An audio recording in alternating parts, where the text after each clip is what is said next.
There we go. Crazy bugger. Hi, Marty. I think we're going. There we go. Hey, hey, hey, hey. Welcome back, folks, to Unpassive.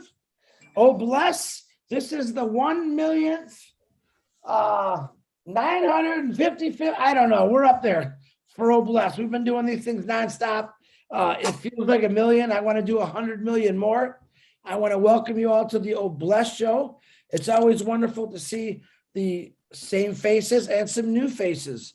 Tonight we have, you notice I'm trying to touch different countries, different part of the world. And I'm not even sure tonight. I know Grace is from, she lives in Germany, but I think she is from Ghana. She's gonna have to explain that better. And wherever she is from, whatever she's talking about with her group of people, individuals, stay back, get your popcorn going, enjoy the show. I think they're gonna all teach you something on what they want to do. So Grace, on that note, the show is all yours, young lady. Thank you so much, Brother Chris. And thank you everyone for joining. Again, my name is Grace Christiansen. I am from Ghana, but I live in Germany here in Frankfurt.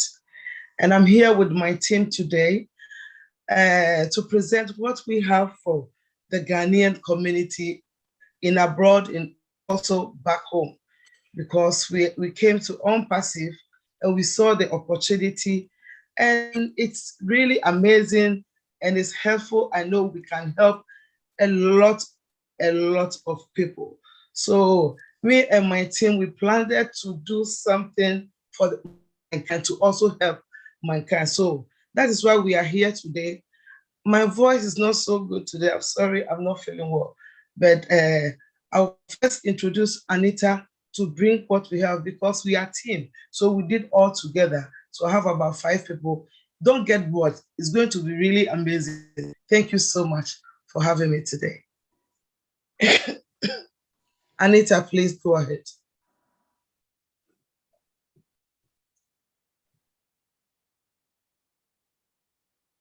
Anita, unmute yourself, please.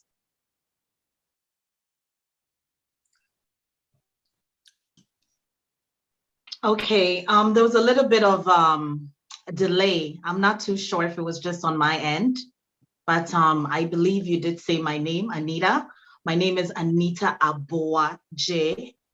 Just to clarify, the last name is Aboa J. I reside in Canada. I am part of the Team Ghana Yes Go Unpassive.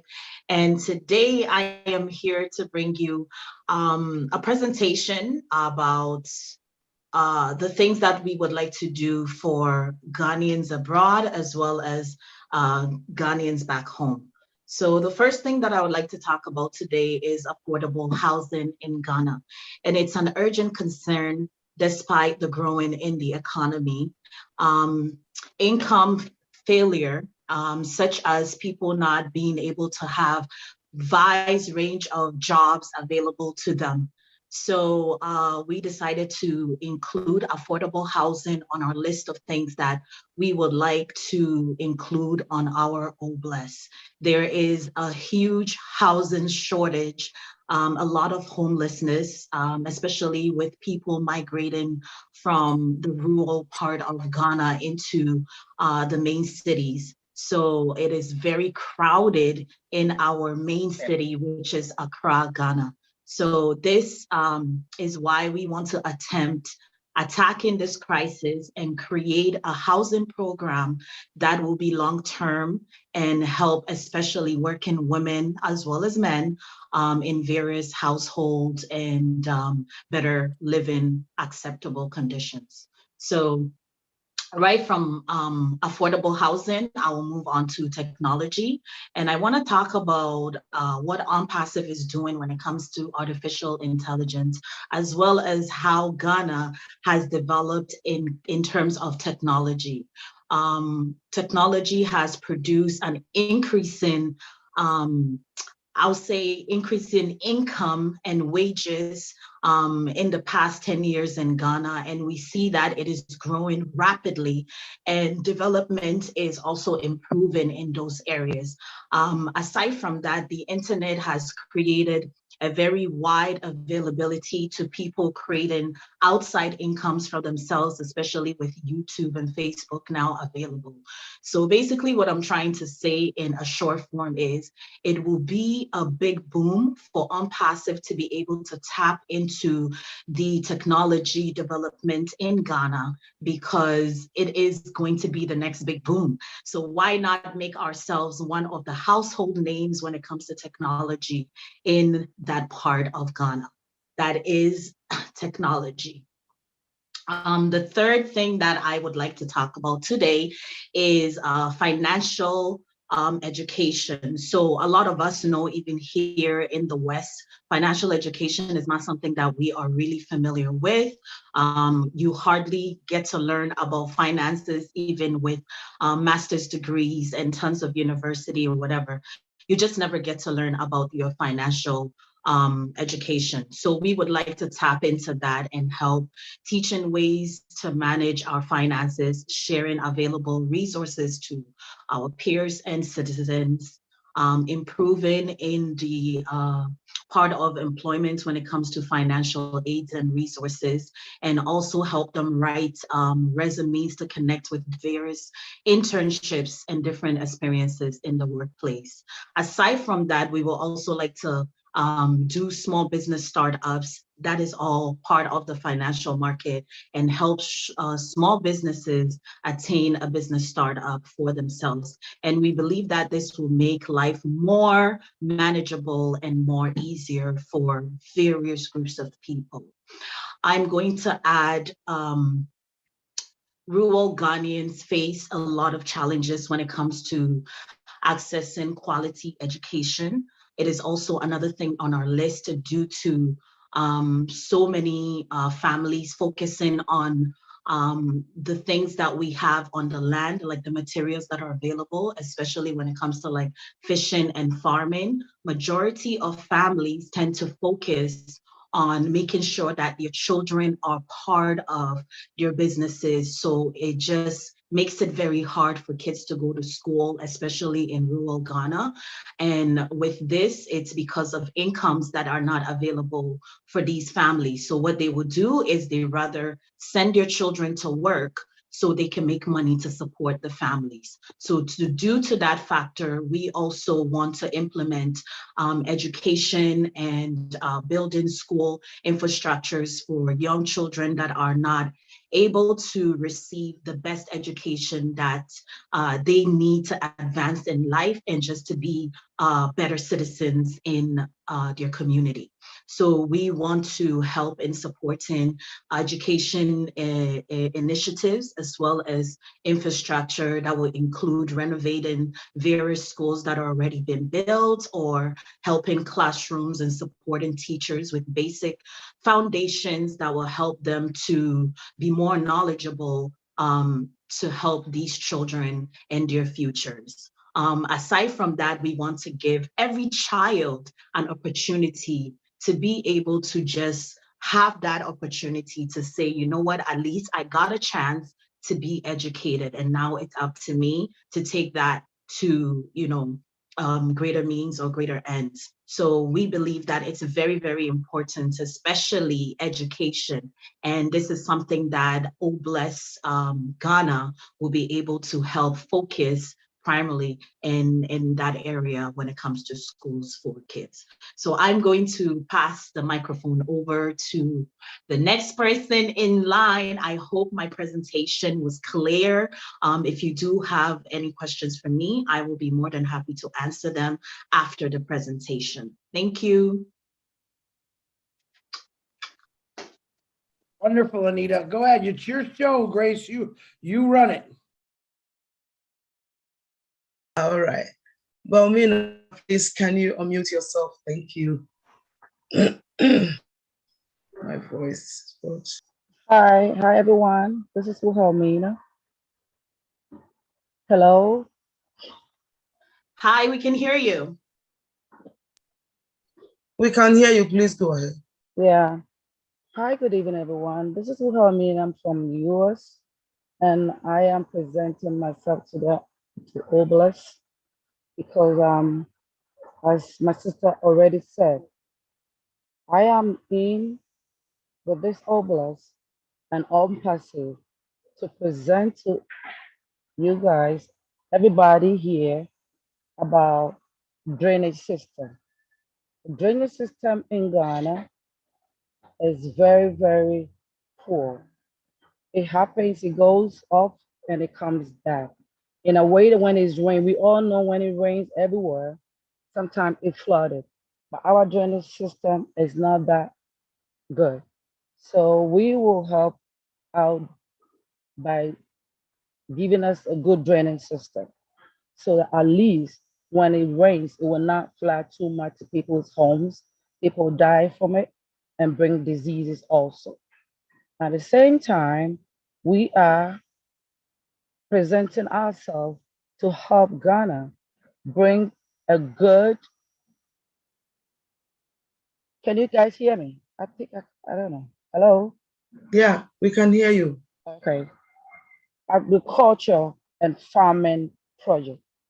Agriculture, when it comes in terms of agriculture, we have a good soil, but planting and food agriculture problem is a little problem to Ghana because we don't have a good place to store the food.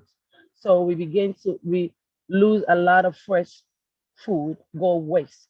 So we are planning, if we all bless, help us go throughout. We are planning to help store good food for good people, especially with the health system, for the schools and everybody to get good food to eat. Especially when it comes to good food, when you do good food and you plant good food, the soil and everything is rich in Ghana to produce good food. That the place that we have to store it is a problem. So we want to tackle on that too. And at the same time, we are really thinking about another big project that we want to do when it comes to Ghana, bringing people together with the innovative ideas. People have a lot of ideas in Ghana, but bringing them together so that they can bring it out is a problem because of a poverty rate that we have. So when Oblast and Unpassive that we are in to join together, we know with that we can bring people together with innovative ideas. And it's not like it's going to be only in Ghana, it's going to bless the whole world too. Because if your people have a good ideas and education wise also comes in when you have a good ideas, you can bring it out and share it. You cannot keep it to yourself because Oblast is not keeping it to everybody to himself. That's why Unpassive is here. So we are going to bless everybody with a good ideas also, who have a good ideas to bring it on board and we bring it out. And our next one is to, okay, I already see where to start with, yes, to improve our projects going on in Ghana. A lot of project goes on in Ghana that is not really improvement. So with Unpassive and Oblast, I know we're gonna bring it out for people to help people also to improve the ideas and the project that they have. This is what I have to offer. Any question if you ask, and I'll answer you later. Thank you.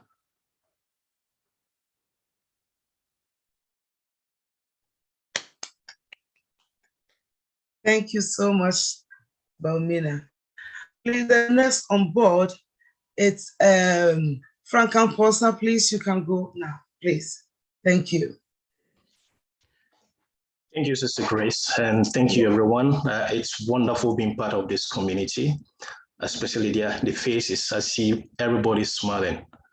Who wouldn't want to be part of this community? This is more than a business. It's a family, the connection that we have.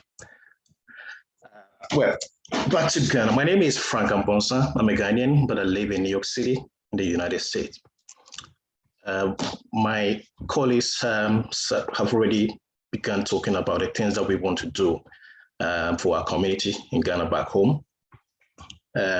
One of the main things, it's our communities, especially in the rural areas, lack health facilities. Most of these facilities we have are in the cities. They are very far away from the villages and the communities where the local people live. So one of the projects that we've taken on board is to build mobile health clinics in these communities.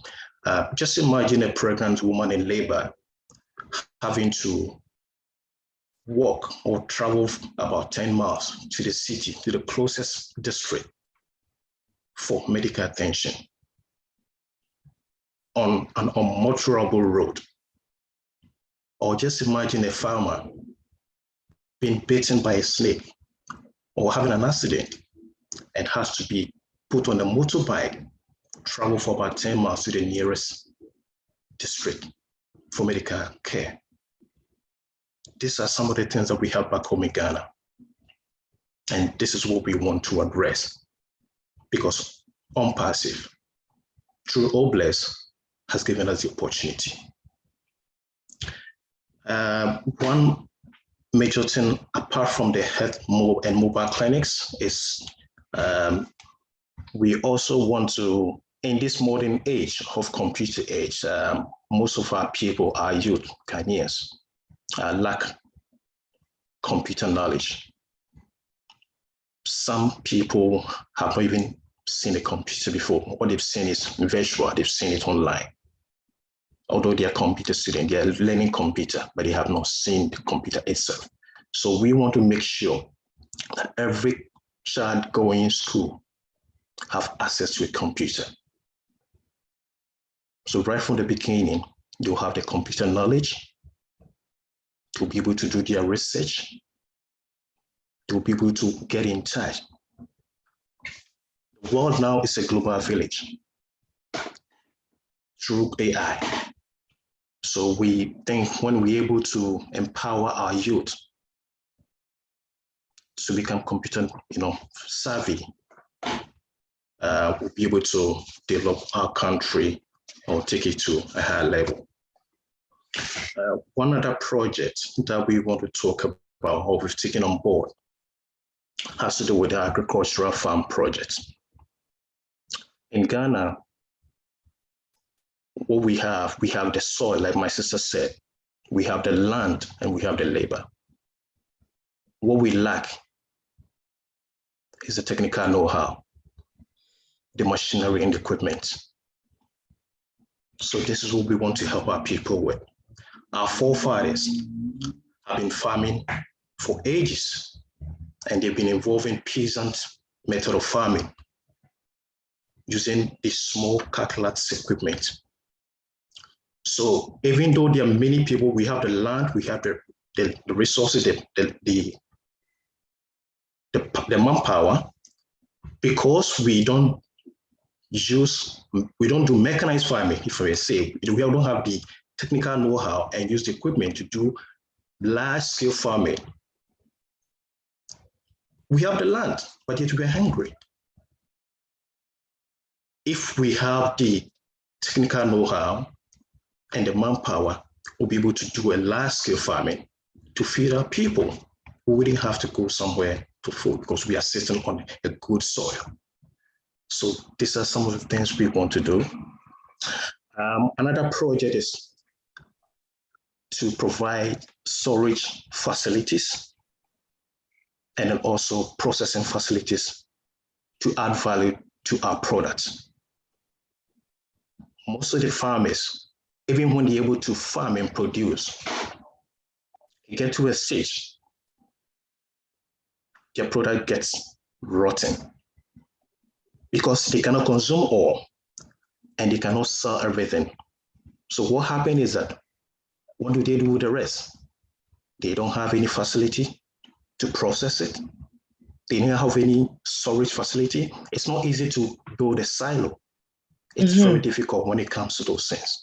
So these are the things we want to help our people to be able to have all this, so that when we have the produce in abundance and we're able to sort them at a later time, when there's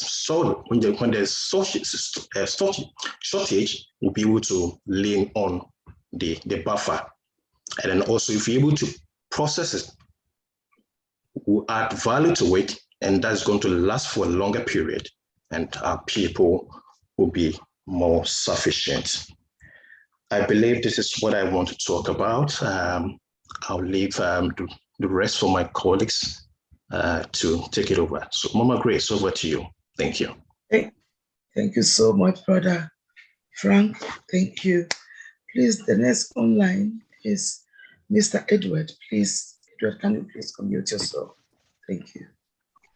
Okay, thank you, Mama Grace. And my name is Edward Ampadu from Ghana, and I live in Germany. And what I would like to present today is borehole drinking water. Yeah, in Ghana, it's not common to have a tap water in every household, but we can have more boreholes, drain more boreholes. We can help the people there to have a good drinking water, because if the people have good drinking water, it saves life and it saves money. Why I'm saying that it saves life? Because when I was young, at the age of 18, I was back then in Ghana, a good friend of mine died, and it was through, he got a typhoid fever, and it was through bad drinking water. So when this guy, this friend of mine, had a good drinking water, he wouldn't have passed away. But due to that, he's no more with us to even enjoy party and the blessings that you're going to receive. And can also save money, because when you don't drink good water, you get sick, and the little money that the people have, we have to use that money to buy medicine. So we would like to help the people if even started. And I remember the first time I helped my mom, and also the second time with my mother-in-law, the areas where they were living, for them to have a borehole, to have a drinking water, those areas, those people around that area, they were so happy to have the water in there to drink. I personally grew up in the village, and to have the water to drink, we have to wake up early in the morning to walk, let's say, sometimes during the dry season, you have to walk 2 miles or even more to fetch water for the family. Why? Because we don't have the access to good drinking water. We have to walk to the riverside, and during the dry season, those rivers get dried, and it becomes a problem. So providing good drinking water by drilling more boreholes is what we wanted to do, and we started. And it also saves money, as I said, because you will not use the money to go to the hospital. And also, one thing that we also want to say about borehole drinking water, in Ghana, everywhere that you drill, you have the water. There are some areas you just have to drill 20 meters, even less, the water will start coming. So all what we need is to drill, and in some areas where there is no electricity, we can use the manual pump on the boreholes so that we can have water to drink. Where we can use pumps so that we can pump the water and have good drinking water. And also, secondly, what I would like to talk about is electricity or solar or any technology that will be helpful and less costly for the people back home. Because as I said, when I was young, I grew up in the village, and when you come from school in the evening, you want to do your homework, but there is no light at home. And the little money that your parents have, you buy kerosene to light the lamp. but your mom or your dad will tell you, please put it off because we are going to use this kerosene for the next 2, 3, 4 days. And you want to stay with it to do your homework. You cannot learn. So you have to put off the light, the lamp that you have. So electricity, solar, or any technology, and I know with OnPassive, there's something better coming out. There will be a way, and I know I'm 100% sure with OnPassive, we can have a way to help the people to have electricity with less cost. And if those in the rural areas have electricity, it can also save life and save money. So these two things, it's on our heart. It's on my heart, and we want to help because I didn't have it when I was young. And when I grew up, when I left the village, I see how good it is to have a good drinking water and how good it is to have electricity to do your daily things. So here is what I want to present. And if you have any questions, please feel free to ask me, and I will be so happy to answer you. Thank you. Mama Grace, please take it from there. Thank you so much, brother. Thank you for your voice. The last but not the least, I have here our sister. Is it Wamina? No. I don't. Just a minute, please. Yeah. Please, can you raise up your hand and come on, please?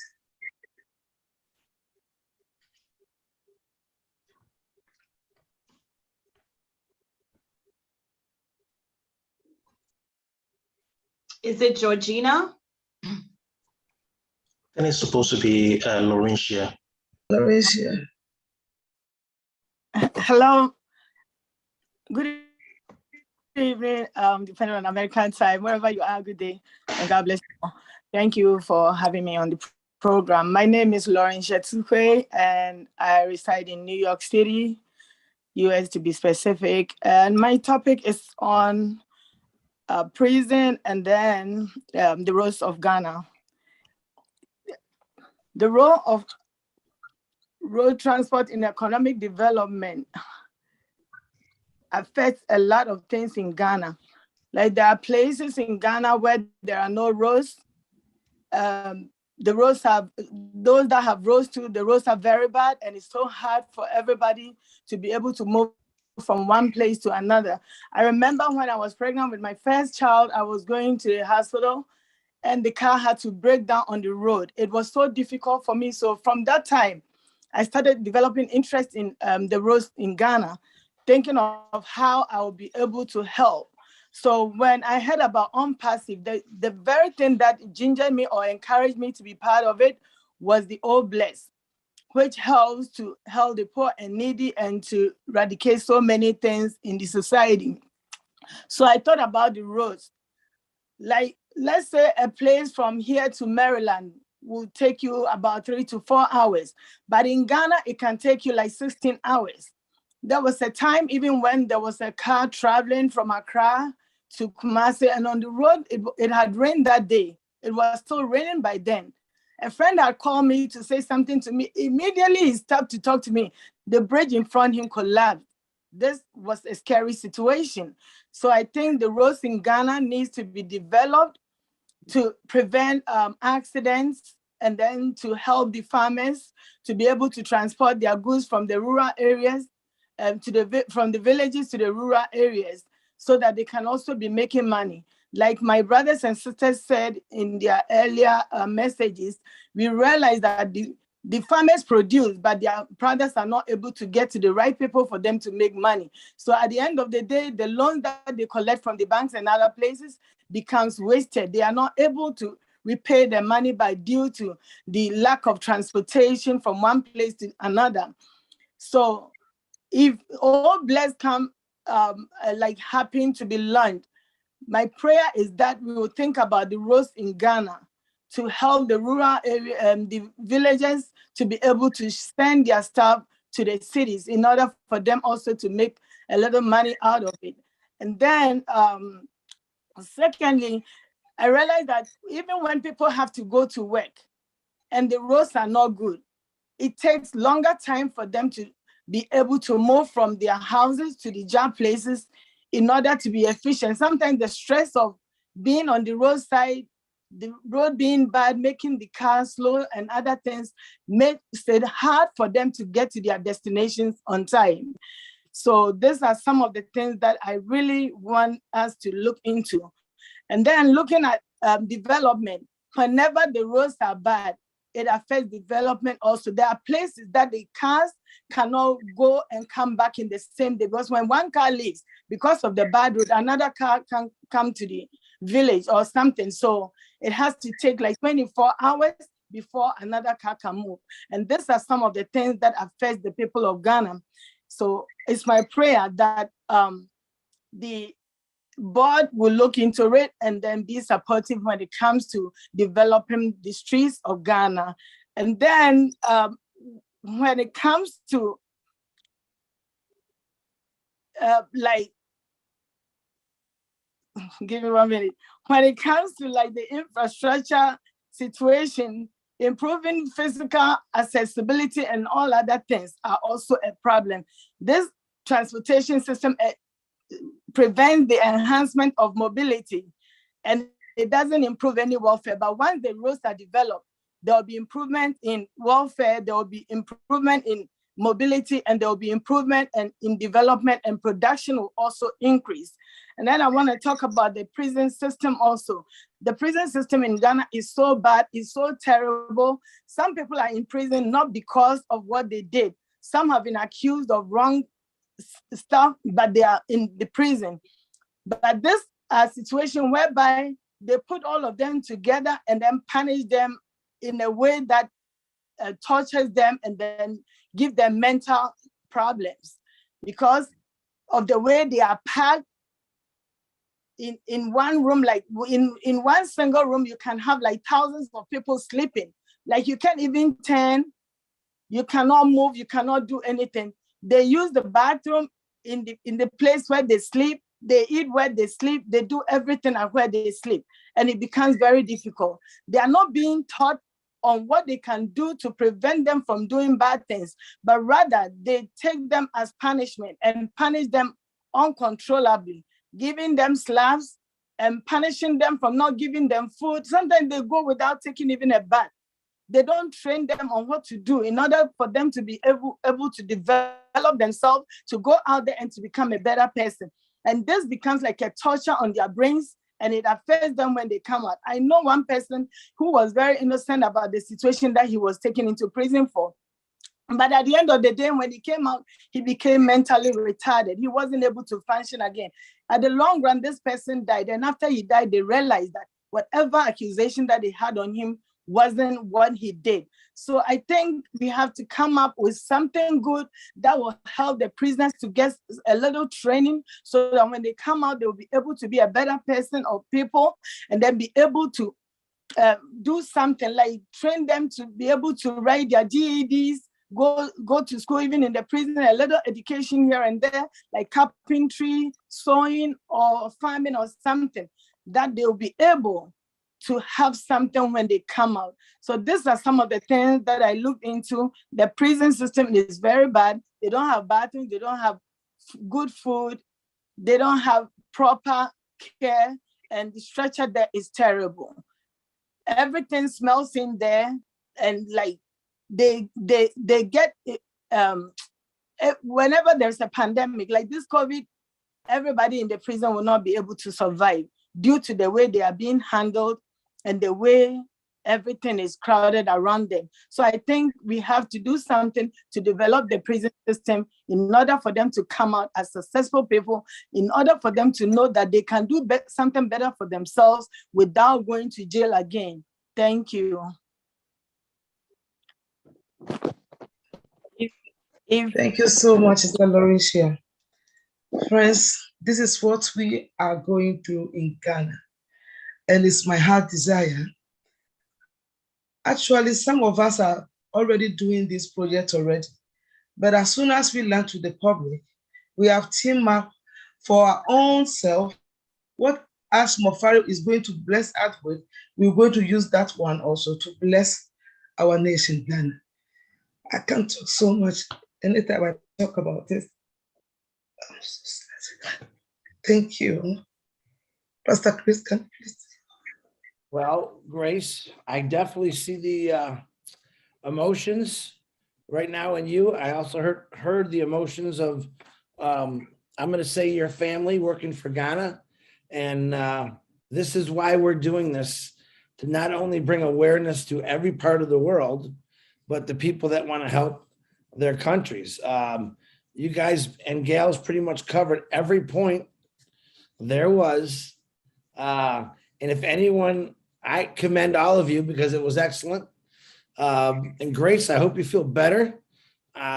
Julie is going to send you something somehow. Julie, what were you going to send it to her, email or? It's a video. It's less than 1 minute, wherever is convenient for her, because For her health, right? yeah, just the home remedy, Grace. So Everyone that's taken this, Grace, from Julia seemed to miraculously got better. Ask Daryl Cook. He sounded like a frog with one lung. And a couple hours later, he drank the stuff. He sounded like Michael Jackson singing in a concert. So it does work. Julie, you can send me through my email, please. Thank you. You're welcome. All right. Now, as you can see, we have problems in Ghana. Almost kind of sounds like PNG. Bad roads, poor roads, vehicles. And was it, I can't remember if it was Edward or Frank. Frank said, we could do all this. We just need a little bit of help. We need some resources. We need some funding. But same with PNG said it. I love that. Frank says, we could do this. We got people capable of doing this over here. We just need a little funding to help out. I mean, Ghana has got one of those soils that you can grow houses on. That's how rich these soils are. And it's a shame that, and of course, it's the beginning of the time. Ghana's probably been like this. And why doesn't anyone ever try to fix it? I'm listening to Frank's voice and what he was saying.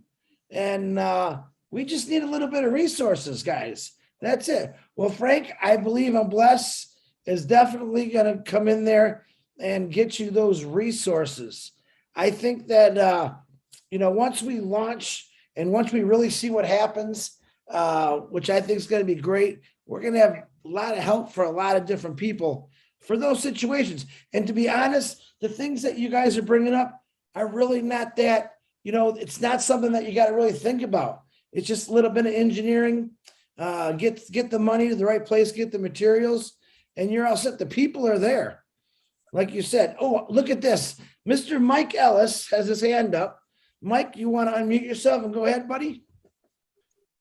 Yeah, I do, Chris. I was just going to listen to this webinar and listening to you all talk about Ghana. Unpassive is going to be able to do a lot for Ghana. A lot of the problems that I'm hearing, they're really not a big deal. They're very, very easy to solve. I think the biggest problem in Ghana, in many countries throughout the world, it really is education. If you have an educated population, and you all mentioned this, everything else works better. When you have people that come in who are educated and can tackle these problems, money is an afterthought. There's enough wealth in the world to take care of every problem that you have. But when you talk about a population that can't be educated, we come to Unpassive. Because of O Academy, you're going to be able to go in and give every child in Ghana a very high-class education so that they understand there's a way forward for whatever talents and abilities they have. When you talk about the water problem, when you talk about the farming problem, I listen to you talk about the farming problem, and Ghana has skilled farmers right now. I mean, you guys know how to farm and do it really, really well. It's just a matter of getting the equipment out there that can do some of the hard labor that you're doing manually right now. So there are a lot of issues in Ghana right now that OnPassive can absolutely help you with. But the biggest issue, you know, I know governments, I know cultures, and there's always a clash there, and there's always some bit of corruption there. And when there's corruption in the government, it's really hard for the money to get to the people.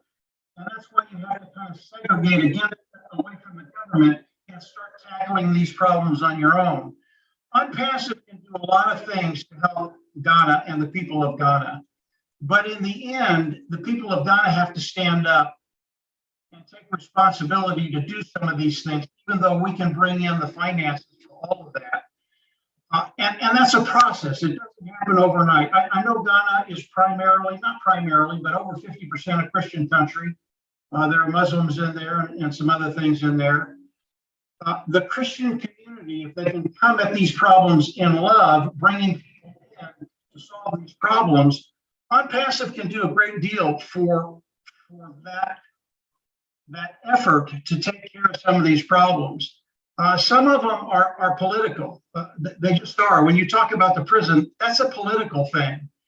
And in order to change that, you have to change the politics and get people who want to serve the people of Ghana. Now, I'm sure there are politicians there that are like that. They want to serve. But those are longer term problems that as you come in and start educating the children with O Academy, along with everything else OnPassive can do, can turn Ghana around. You know, I've never been to that part of the world. I've never been to Africa. I know that continent is probably one of the richest continents in the world, literally filled with natural resources. And yet, it just hasn't happened yet. I think OnPassive can get us moving in the right direction to not only help Ghana, but to help, like Chris said, a lot of other countries that have some of the similar problems, and get them on the right direction, bring in resources that they can use. But it's Ghanaians that have to use this money in the right way. Yeah, we can bring in consultants. Yeah, we can bring in people that can drill wells. Yeah, we can bring in people that can build roads. But it's so much better if Ghanaians can do that for themselves. And you can. I already know that. People around the world are so smart, and when you give them the resources to start taking care of some of these problems, they get taken care of very, very quickly. I listened to the gentleman that talked about wells that are 60 feet deep or so, 20 meters deep, 60 foot. That's a piece of cake, guys. It's an absolute piece of cake. I've been doing that my whole life. I know what it takes to drill a well. It's nothing. You're going to do that in about 3 hours. It's just having the equipment and then having someone in Ghana who can operate that equipment and go from village to village to village, from town to town to town, wherever you need to go. Taking care of the water problem, it's a piece of cake. Absolutely is. And again, with OnPassive, those resources can be put into Ghana to take care of that by Ghanaians. I hope I said that right, guys. I don't know if I'm saying that right or not. But yeah, a lot of the problems that you have can be taken care of very, very quickly. It's just not a problem with the resources. Other problems, they're cultural, they're political. Those take a little time to iron out. And I'm not telling you all something you don't know. You already know this. But I think it can be done. You all have great hearts to try and help the people of Ghana. That's a great start. You come at it with love. You unite people. And as you do that throughout the country, really, really good things can happen. I just had to come on and talk a little bit about it, Chris. There's a lot that we can do in OnPassive, but you have to do a lot yourself in Ghana. The people of Ghana have to take responsibility, and especially for the kids.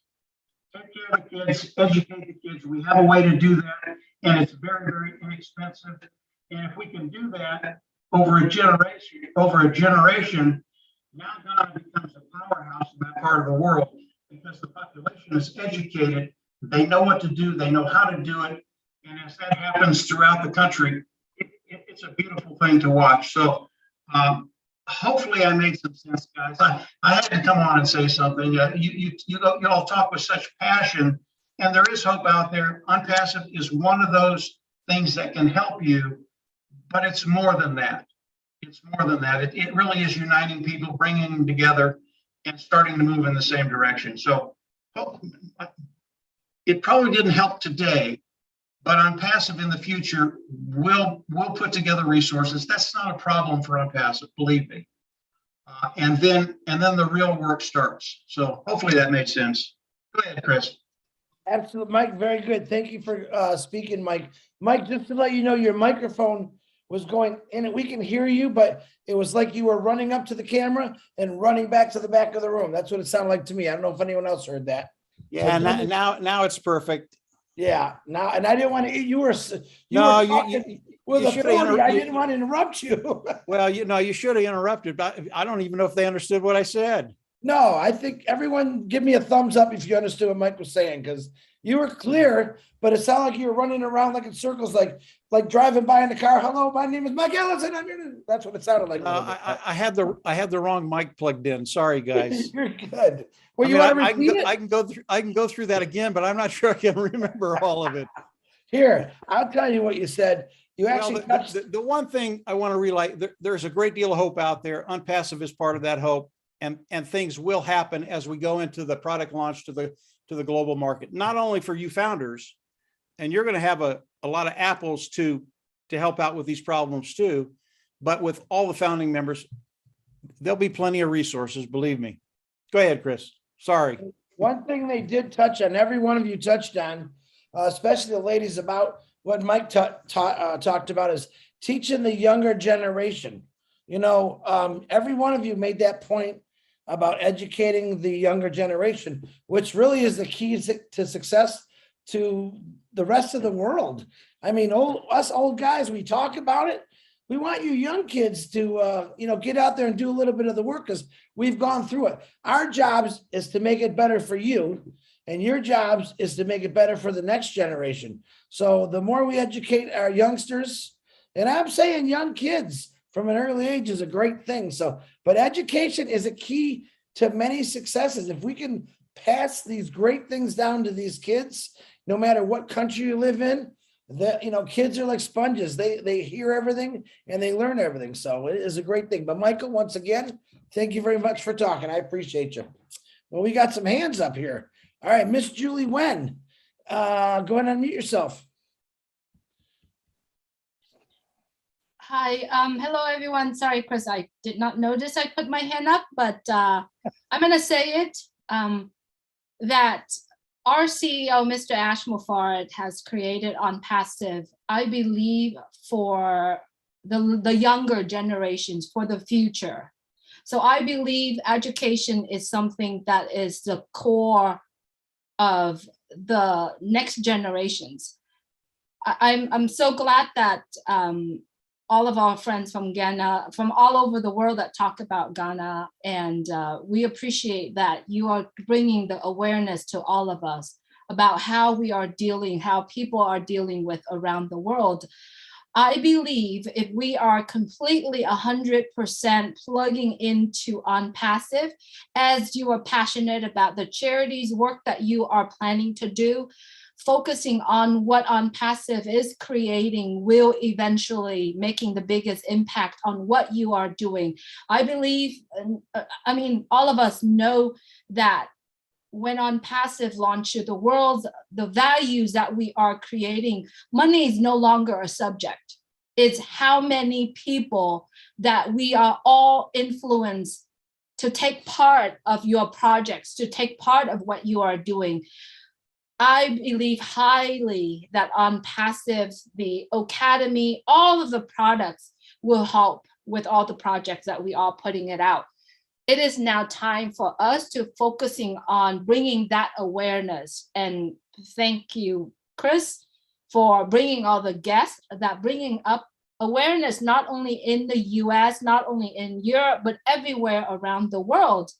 But speaking in terms of that will help us, all of us, aware of some of the projects and some of the issues that are happening around the world. And once OnPassive launch, I believe the people in OnPassive will make the biggest impact around the world.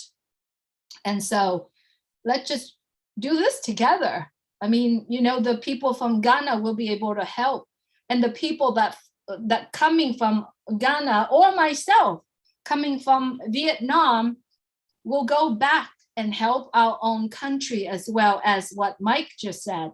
And I believe everything that if we are focusing on what OnPassive is offering in terms of values of products, of, you know, not only Ghana, it's going to be Africa, it's going to be the entire Papua New Guinea. We are all getting together to bring that awareness and to be able to influence people that are listening. So beautiful work. All my friends here from Ghana and around the world that getting together.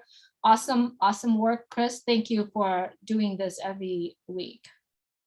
That's all I have, Chris. Thank you very much, Julie Wen. Great words. Even though you didn't have your hand up, you handed up, you said some pretty good stuff there. Really, that's what it's about, guys. Taking it to your home country. A lot of us live in the States or Canada. A lot of us have family that live in Ghana, Papua New Guinea, Vietnam, parts of Africa, all over the world that have struggled since the beginning of time. Right now, it is up to us. When OnPassive flies, all right, so are we. We're going to fly to all these countries, literally. So the 6 or 7 people that talked tonight about Ghana, that is a huge start and part of what you're going to do over there. So don't forget that. Okay, Tim Dillon, kindly unmute yourself, please. Hello, Chris. Hi, buddy. Hey, you got my text, I'm sure. I sent it to you in the chat. But anyway, I have a very dear friend who is actually from Ghana, and she's told me about things that happen there. And hearing these people confirms what she told me. And Mike, you are dead on. It's going to happen for those people. But I think Obless is going to be a great help to them getting machinery, getting those kind of things that are not financially accessible right now. As they get those, they have very skilled people who can operate and make those roads better. They can farm the land. And hey, come on. We're in the US. We grow the most food in the world. We know how to farm. We can put that on Academy, and we can teach them how to farm and how to do it in a way that protects the soil they have. I think it's wonderful. Oh my goodness.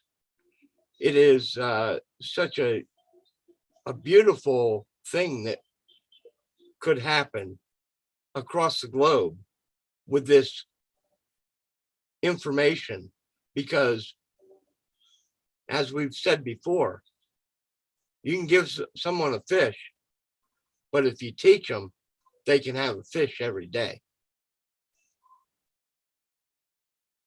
I guess that's about it. Very good. It's a wonderful family to be in. Tim, very good. I did not see your text in the chat or on my phone, so I'm not sure where you sent it, buddy. Well, I put it right here on the chat. All right, I'll keep digging. I'll find it. Thank you, Tim. Appreciate your words, brother. Hey. All righty. I care. I care. I know you care. I know you care, Tim.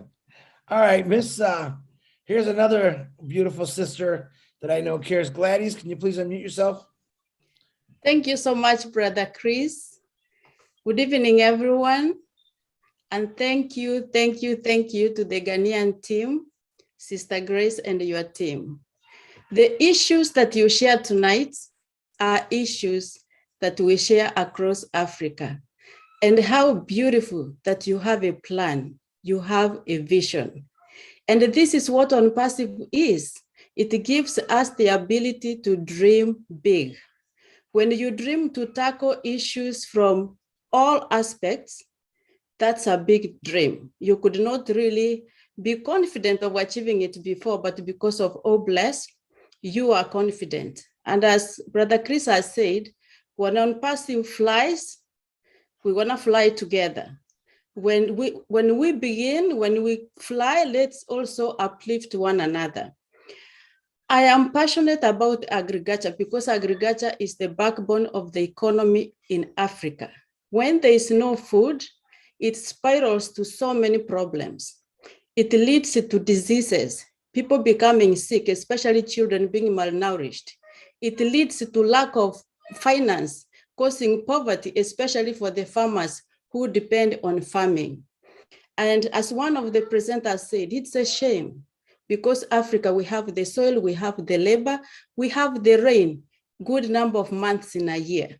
But because of no processing and storage facilities, people enjoy food half of the year, and half of the year, some people die because of hunger. So I can't wait to see, I could speak over what you said just to top up, but there's no need. Just know that we are together, and as a team, we're gonna fly together to Ghana, to Nigeria, to Kenya, to Michigan, to everywhere in the world where we are needed. That's why OnPassive was started. It's a vision for the world for us to do good. Thank you so much. Nice, Gladys. Wonderful. Love the way you speak. Always excite me. Glad to have you in this OBLESS team here. All right, Willow, you're gonna have to follow that. I'm sorry, but go ahead. You just did it to me, didn't you? You know, I wanted to refer to what Mike, our good friend, Mr. Ellis, was speaking of, the political aspect of contributions, for one thing. Here in West Virginia, we have poverty that's at a third world country status. Our community has been predominantly, where I live, are farmers, and they have little plots of land back out in the hollers. They don't know how to produce food for the masses or how to get it to like a farmer's market and earn a living from their land. They've been taught that the only thing that's worthwhile to them is being a coal miner, digging in the ground, working for somebody else. They literally threw up their hands and they're waiting for the government to swoop in and provide them with a coal mining job again, and it's not going to come back. So we're dealing with ignorance, really, and Mike was really profound when he said education is the key, and they have to help themselves. There are some families that are learning new skills, but they have to learn how to use their land in a good way to produce, like microgreens, for example. In some of the smaller areas of West Virginia, the cities are growing at such a rate, and the restaurants are paying high dollar for microgreens. People that have 5 acres can earn up to $100,000 to $200,000 a year just producing microgreens. And so I think we have to look at poverty by the community that you're in.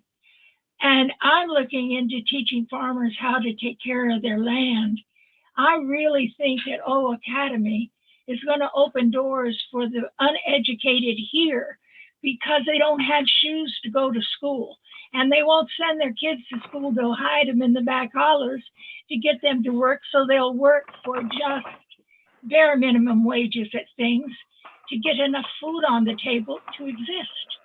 So there's a whole new education system coming for those that do not understand that the government is not going to take care of you, that you have to take care of yourself.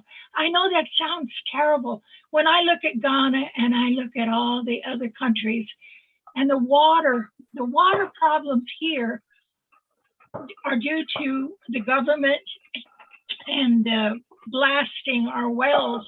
Our well water is just useless. You could dig to China and it's still polluted. And the same with Flint, Michigan, for example. But there are resources out there that are going to really, really cover these large problems. And that's another thing that Oblast can do is get the financing for water reclamation, for wind, solar generation, for out on the farms where they can take care of themselves. We have a lot of rural people in West Virginia that are good to the bone, but they have no idea what to do. They've been coal miners all their life. They work until they don't have any lungs left. And they want to go back to that because it's all they know. So there's a great deal to do for all of us, not only in other countries, but right here in the United States. The poverty is beyond belief. And we're going to make a difference. We're going to make a difference because of our hearts. Every one of us on passes are motivated to help anybody. I hear Marty say, I'm going to go and help my neighbor. And, you know, just that thought alone, when we bring Oblast to those families, like I work with battered women in battered women shelters, and they have children in those shelters that can't even leave to go to school. So we can provide things like that for people instantaneously. We can create projects to help those kind of things. But the big problems that people have, like in Ghana and in some of the other countries, are things we all collectively have to work to help with. I don't think it can come from just internally the Ghanaian people themselves. I think they'll do it if they're given the support and supplies. I'm not indicating that Ghanaians can't do it. I'm saying they haven't been given the resources. But I think we have to look within our communities. Each and every one of us need to scope out where we can make a difference in our communities. I'm a farmer. I want to help farmers. I want to help them reclaim their land. They say, well, what can Oblast do for the farmers? Listen, we hire people to do our farming for us. We don't all go out there and dig in the dirt. We hire people. We have to hire. We employ people. Everything that Odesk provides for people that have large businesses will work for the farmers. And so there, you know, it's not just Oblast. It is all of the products that Ash has developed. It's going to change the world. It's going to change my world, I know. And I hope Julie isn't right. He didn't just do it for the young people. Those of us that got one foot in the grave, I want to have some fun here too. So I hope he's thinking about us a little bit, the Over the Hill gang. But Mr. Ellis, you're exactly right. Education is the key. And I'm a teacher in my heart. And I think that we can do great things with those people that want to develop themselves. We can use Oblast to help people rise up. And that's what I hope we all look at our own community one by one and get together, say, my community needs this, and then go out after it. Marty said it. Listen, go to the people that already got their hands on the problem. And then you'll find your insight for what you can do to get started. And then we can help Ghana and all of the other places also. And like the Bahamas, Daryl Cook put it so nicely in one of the webinars that I went, I love that man. He's really he's a cracker. I would hire him in a heartbeat to run my business. But needless to say, I'm talking too much, but I want to say to Frank, he touched my heart tonight. I had to turn off the screen because I get all weepy when I see people that are so sincere and so honest in their heart to help someone else. So my hat's off to all of you from Ghana. You did an excellent job and you opened our eyes to the need, and that's important. So thank you. And thank you, Chris, for having me tonight, darling. Well, I love you for that. I love I like how you said Mike Ellis and the Over the Hill I wasn't including Mike in that. Mike's still young. Listen, I'm talking about us. I hope I'm as good a shape as Mike when I get to be Me too. 96 as old as he is, but I like that. Julie said no, not just for the kids, Willow, it's for everybody, especially us over the hill folks. So thank Yeah. you very much, Willow. You're welcome. Thank you for having me. You honor me. But Willow, isn't it amazing? I mean, Mike Ellis, 96 years old, he looks Yeah, really he's good, doesn't looking he? pretty damn good for his age, isn't he? Oh, I gotta mess with him once in a while. Sorry, Mike, I'm just having some fun. At 96, Chris, I don't forget anything. I got a lot of people that's been telling me that. I'm starting to get a little nervous here. Okay, and oh my goodness, Marty DeGarmo had his hand up. Marty, please unmute yourself. Let's hear what you got, brother. Yep, I wasn't going to talk either, just like Mike. Education, no doubt, is a big deal.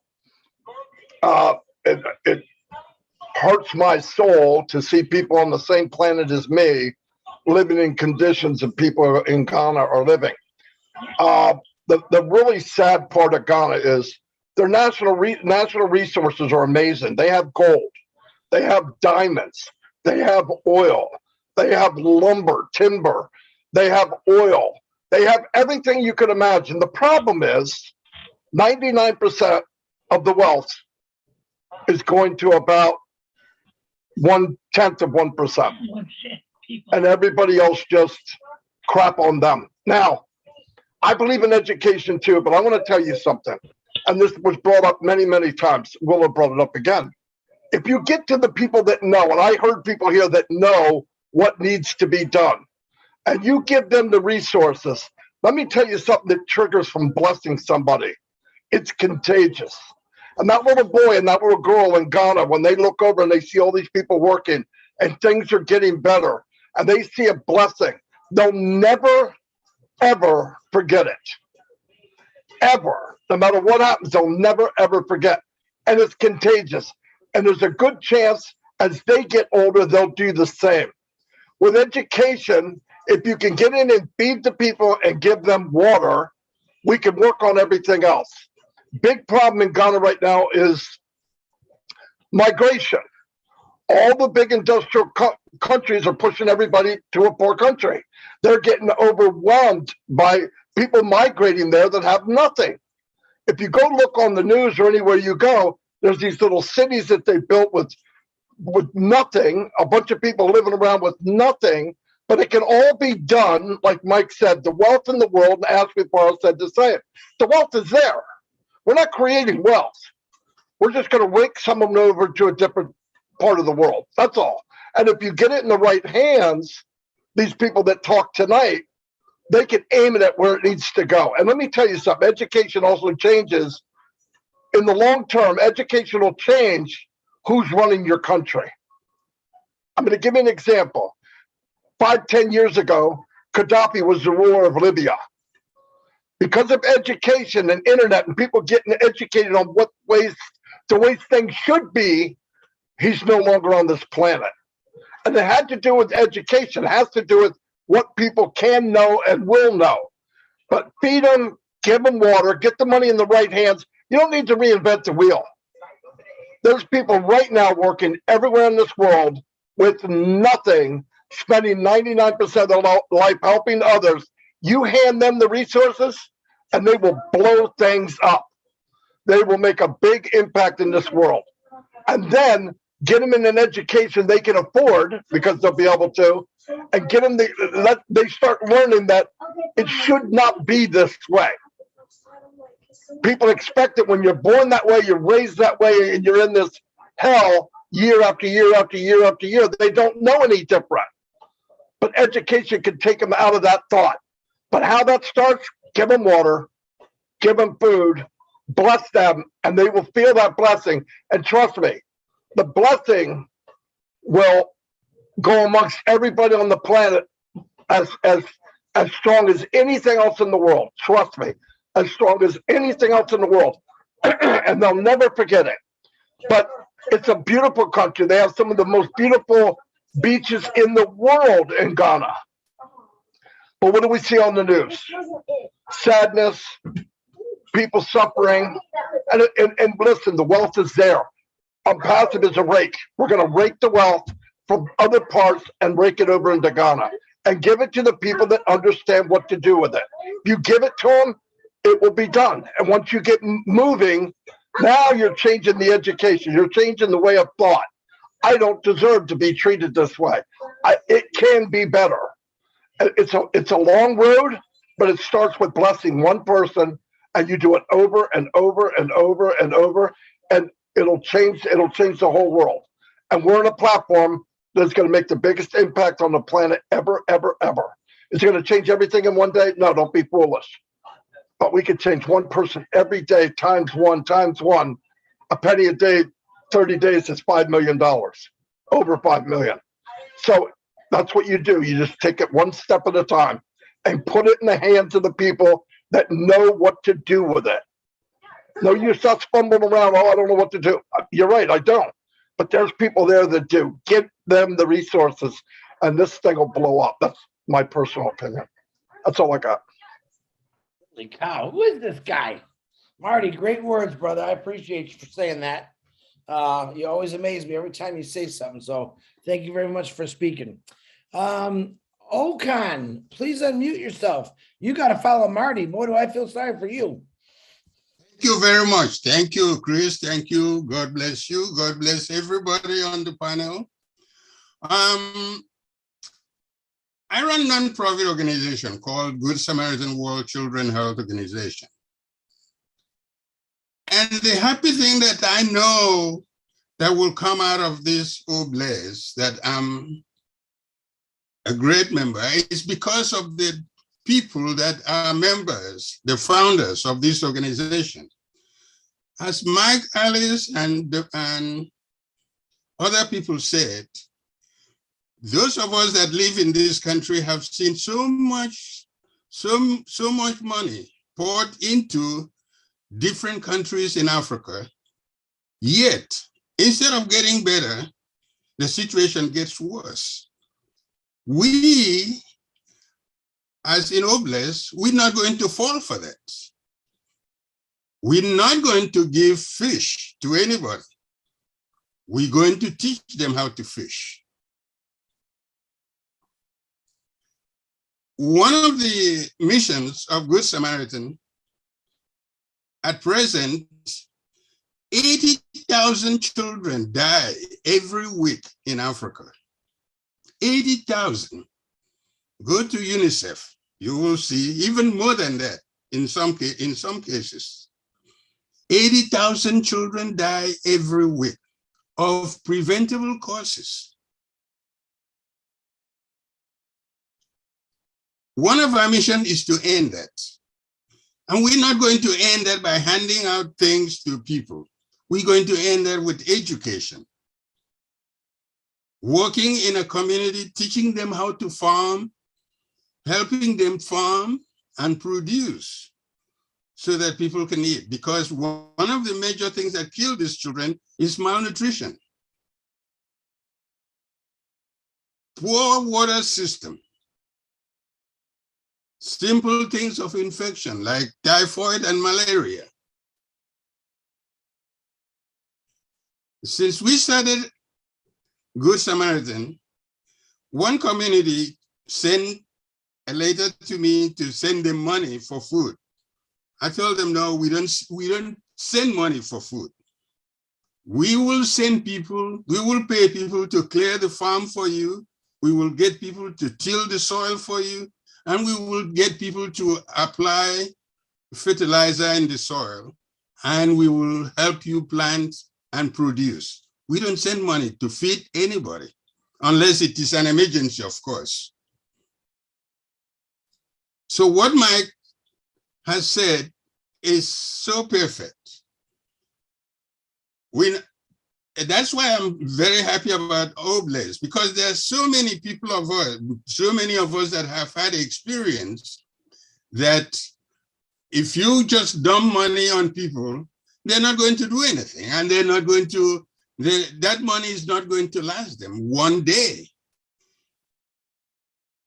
And that's why the O Academy is going to help, because a lot of these people are going to learn how to farm. They're going to learn how to make simple things themselves and help themselves. That's where we come in as an organization operating in Africa. That's where we come in to help them start their own business, use their knowledge to produce. This is where we're going with Obless. Obless is not a handover thing or giving things to people. There was a time a shipload of rice was sent to some country in Africa. The president of that country took the whole shipload and sell it. We're not going to fall into that trap as Obless. No. So that is what I have to say. Thank you very much for giving me the opportunity. You're welcome, Okan. I agree with you 100%. You know, the sad thing is we see all these, when I used to watch TV, the ads would come on and they would show little kids in Africa that are bloated or with a real sad face, flies flying on them, they're starving, they're hungry. And I've watched these for many, many years in my life. And I'm thinking, all those years, all those up, $19 a month will feed, 20 kids. Exactly. And then I hear what you're saying that, yep, food found in the warehouse, not even close to where it was supposed to go, rotting away. And the people that started the foundation turned it into a business and they turned it into, hey, they got what they want, let's take the money and go. You're right. That's not going to be a passive. We're going to have a lot better organization. All right. We're not just going to give people money and say, hey, there you go. Mike touched on a lot of good points. Again, education. We don't just say, hey, we'll say Sydney in Australia, I'm sending you $2 million to rebuild that city. No, that's not how it's going to work. I'm not going to say, Okan, I'm sending you $2 million to help fix these people that are so corrupt over there. All right. I probably could send Okan $2 million because just by how I trust his voice, I was talking, but you know what we're talking about. Enough's enough. We have a company right now. We have regular people. We're not millionaires and billionaires yet. Okay. And I say that with the quote signs coming up there. We are responsible for our own destinies. But why can't we be responsible to change people's destinies that are a lot younger us and cultures and everything like that? So, Okan, you brought up some great points. You know what I want to see? I want to get rid of all these little commercials of these little children. They look hungry and their flies are on their face. How about we put the kids that they were supposed to save with the $19 a month and say, look at these kids in school. They got books. They got food. They don't show you that because you know why? They don't get that out of the $19. A lot of it is it's just BS stuff they show to get some kind of money going somewhere. But technically, we're going to do a lot better. And I promise that is why, Chris, I changed the name orphans. We don't call children orphans because nobody is really an orphan. If you step into something and try and fall, you don't call your father or your mother. The first person you call is, oh my God, what happened? That means you have a father and mother. Right. So we changed the term orphan because orphans in some African countries is to designate those who eat the debris, the leftovers that are not good. Those are the orphans. The money that you send to help orphanages and all kinds of things that they set up there doesn't get to those children. Those children are not sent to school. So we change them. We call those children children of hope. There are no more orphans. We don't call anybody orphan so that you can give them some dirty food. I've been a physician for 30 years, and all those 30 years I've worked as a volunteer and a humanitarian worker. I studied everything and I put everything together and I started Good Samaritan World Children's Health Organization to change. The organization is a change.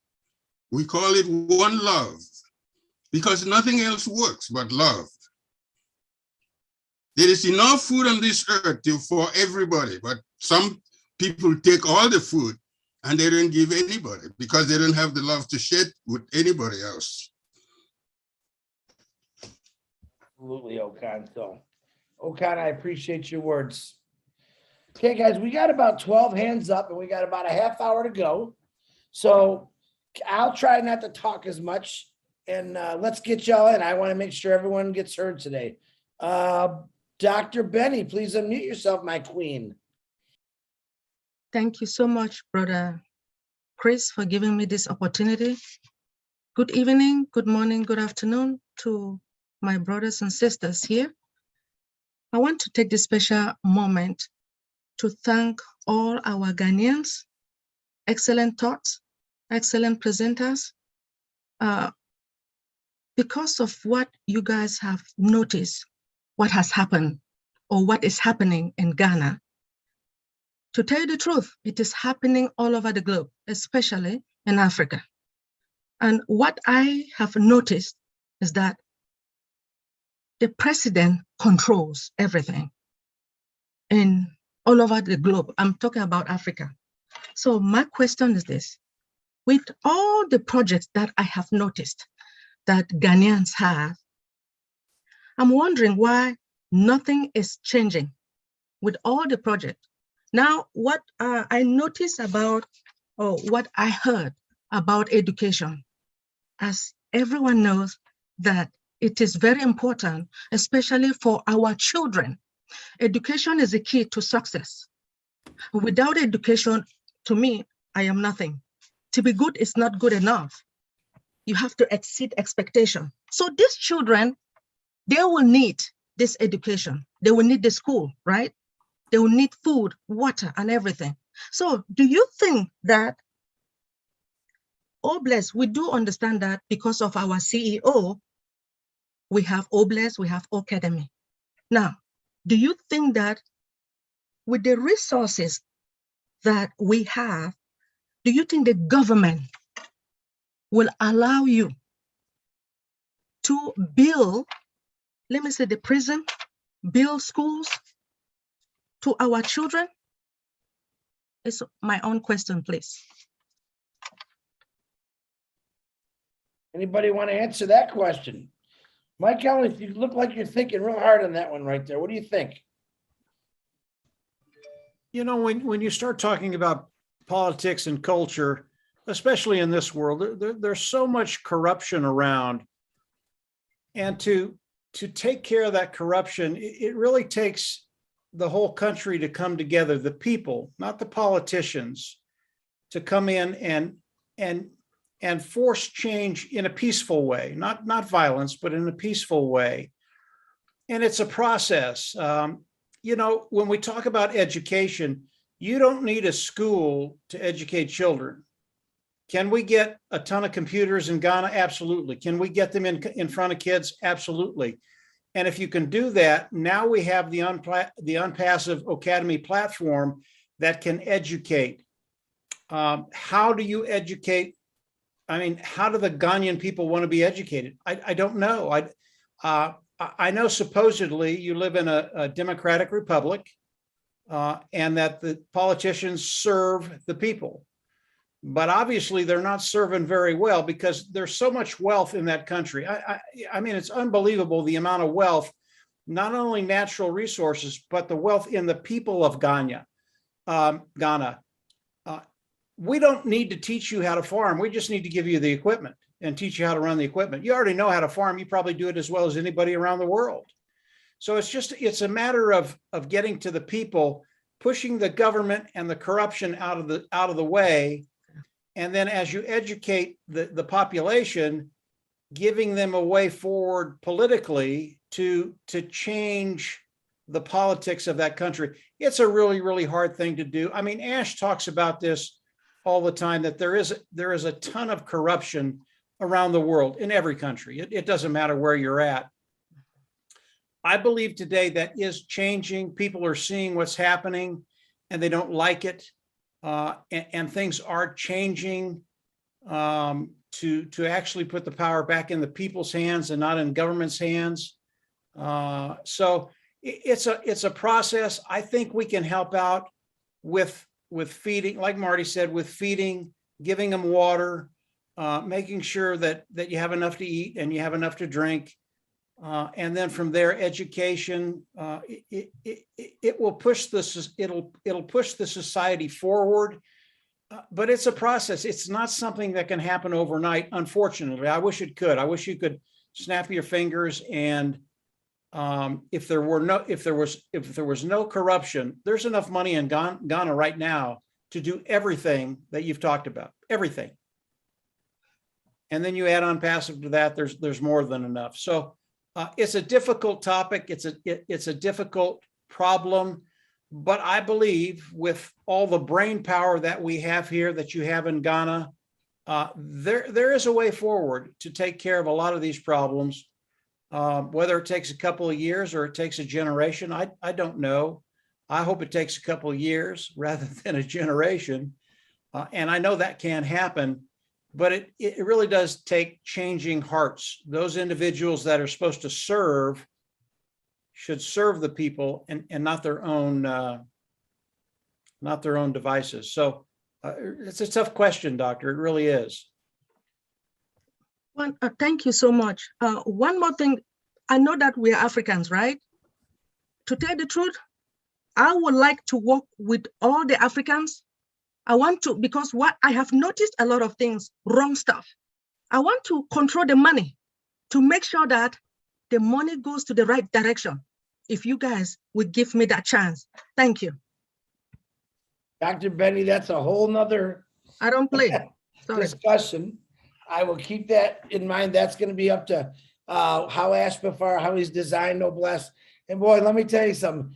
Anyone ask me that same question again, I commend you for asking that, Dr. Benny, but let's wait to see what Ash, his system that he's going to have for Noblesse, and we'll go from there. But it's not going to be one individual. Let's put it that way. But I appreciate your words and your question. And Mike, thanks for helping with that answer. Chris, can I say something? Go ahead. Thank you. As Mike earlier said, in Ghana, we operate in democracy, and the president or the leaders are supposed to serve the people, but unfortunately, it's the other way around. Now, there are a lot of things that we don't need the permission of the government to do, but there are certain things that you need because they are sort of a bureaucracy. But I believe what OnPassive is going to give us is they're going to give us the opportunity, the power to do whatever we want to do. We will not need the permission of the government or the leaders. Instead, they will be coming to us. That's what I believe at the end of the day. That's what's going to happen. So if we have the resources, we can do whatever we want. If we have a problem with our road in our community, we can build it because we have the resources. And we will not need the permission of the government to do that. And that's my thought. Thank you. Very good, Frank. Frank, I see a gem, Frank. Marty, you copy that one? I got it. Frank don't talk much, but when he does, it's pretty powerful. Yeah, he's quiet, but he's got a lot in there. Yeah, you quiet ones are really starting to come out. We're loving that. So, all right, let's see. Dr. Benny, thank you for the question. Mike and Frank, appreciate your answers. Richard Lamoot, come on, unmute yourself, Richard. I'm sorry, Chris, my hand accidentally lowered my hand by accident. There you, Albert. Richard, go grow a beard. I'll be back to you. Albert, I apologize. I didn't see you. I was wondering you disappeared. Go ahead, Albert.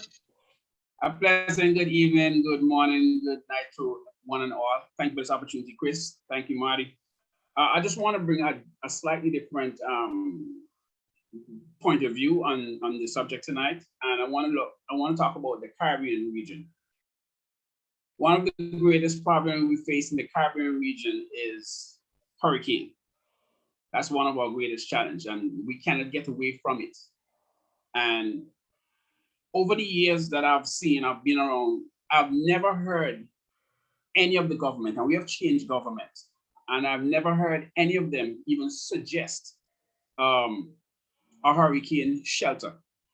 What we have here in the Caribbean, in Antigua, during the hurricane season, the government would announce to persons living in low-lying areas, those are living in flood-prone areas, if your house is not stable, if you think it's not safe, make your way to the shelters provided. But what are the shelters?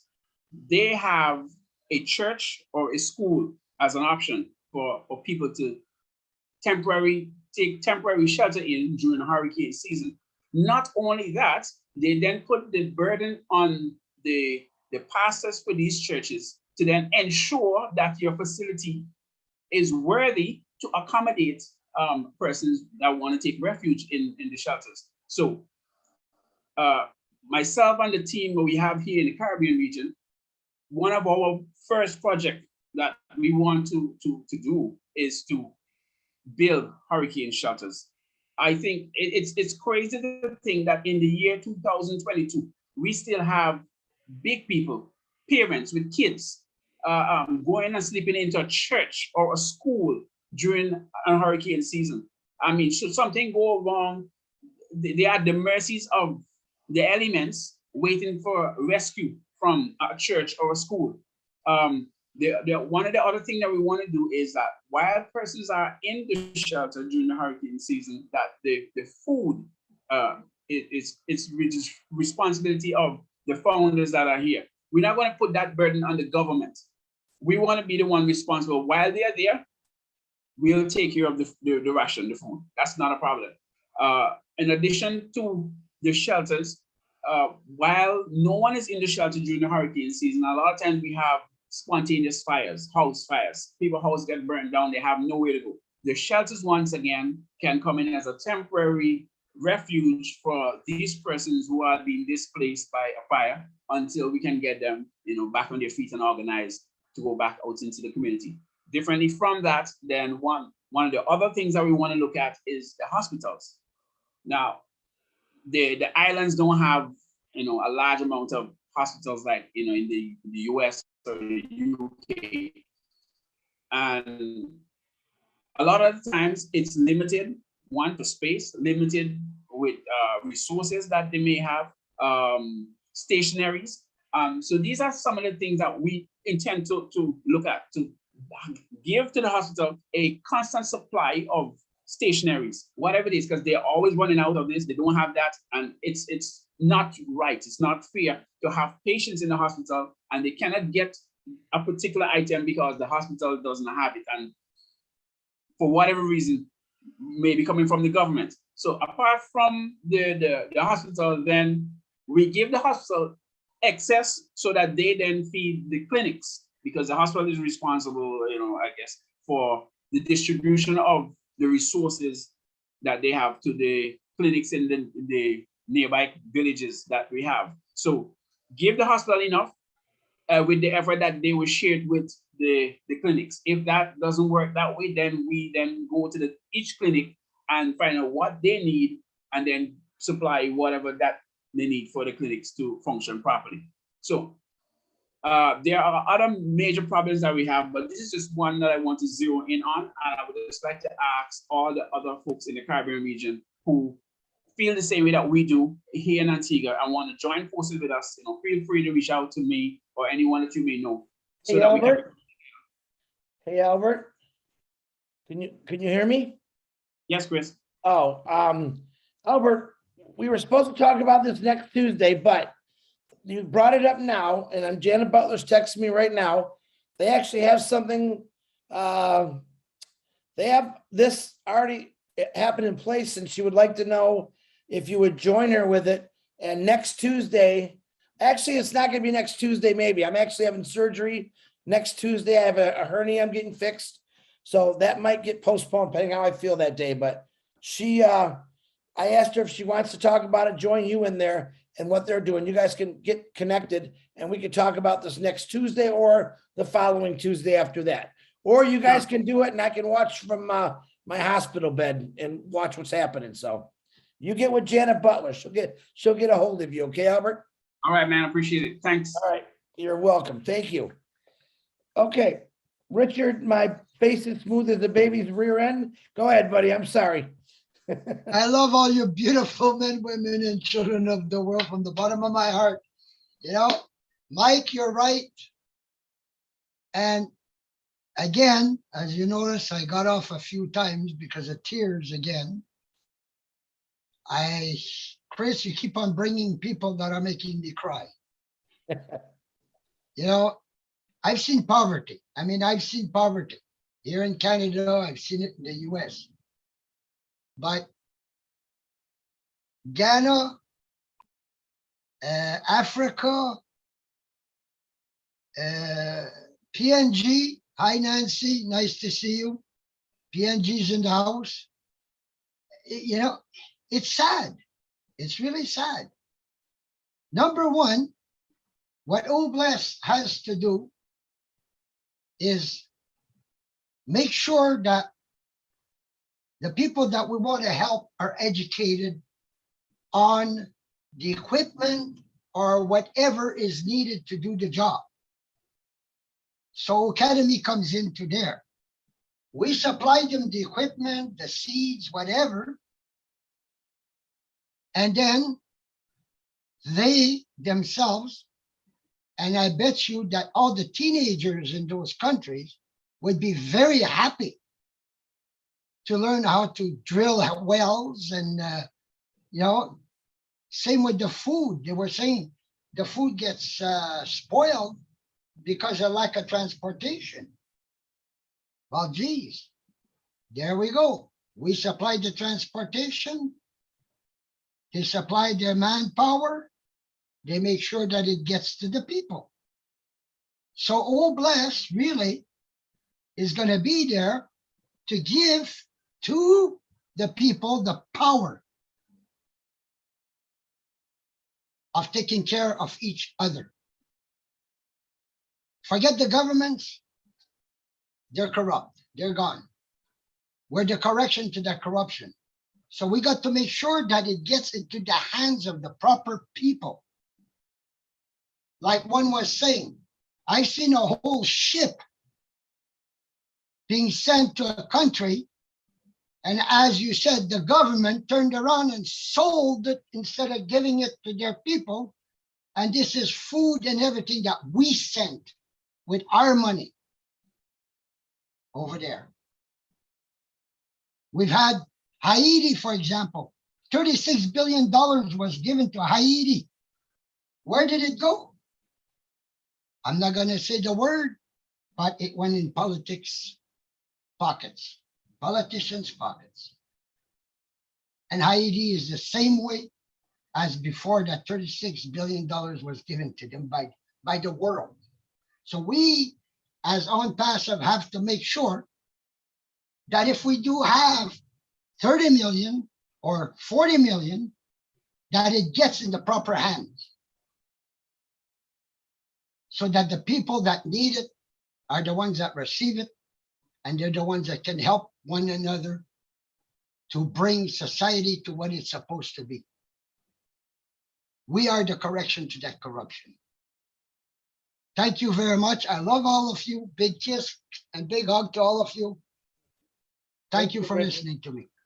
Richard, thank you very much. Guys, don't worry. Aspen Farah, as you know, is a very intelligent man. He just doesn't put something together. He thinks it through. And he's got some pretty smart people that anything that he's got going or is going to get going, he'll have all the right connections. So don't worry about money going to the wrong place. I guarantee he'll have it all figured out. So, okay, guys, it's let me see what time. I can't even see. It's about 12 minutes to. We got a lot of hands. So, Leon Holiday, go, go, go.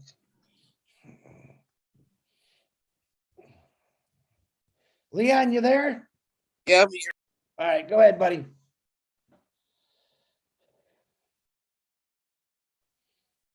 Leon, you muted yourself again. Yes. Can you hear me now? Yes, sir, I can. Go ahead, Leon. Okay. Yeah, Richard, get that money to Dr. Benny, like I believe she'll do exactly what she's gonna do with the money. But anyway, I got into OnPassive because of water and waste. I'm a water and wastewater expert. That's my profession. So I ended up doing other things because the Filipino community that I'm involved in, we are right now sending packages and buying food for volcano people in that just happened in the Philippines. And one of my people in El Paso, they're over there with our Southern California Division of Sustainable Living. They're over there going to be buying tons of rice and food. And just like the gentleman said, we make sure it's going into the right hands. And I too know of situations where people locally was collecting millions and millions of dollars to send it to Ethiopia through Ethiopia famine. That money never made it because the people on this end kept the most of it and they was bringing in checks after checks. And all they did was they took a plane of food and a plane of clothing and they para-dropped it over into Ethiopia by parachute. And it all ended up in the hands of the rebels and not the people that was starving.